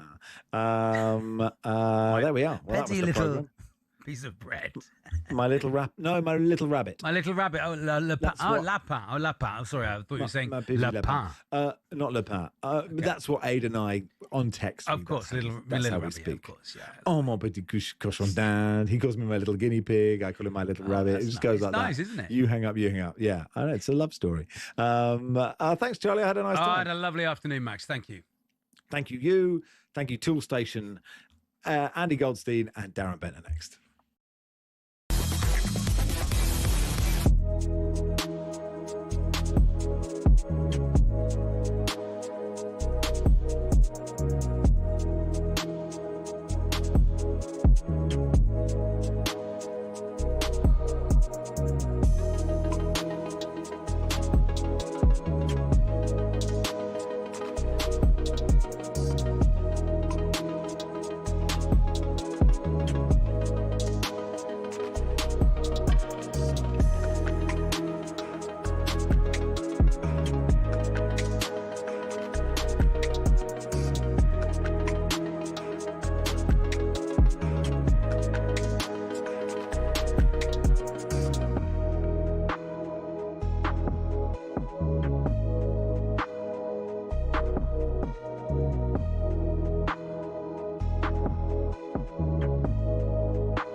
Manchester United fans, well, I don't think they will be gobsmacked. I think they'll be pleased for the guy because Harry Maguire has got himself a new deal at Manchester United. Alex Crook, good morning. What can you tell us?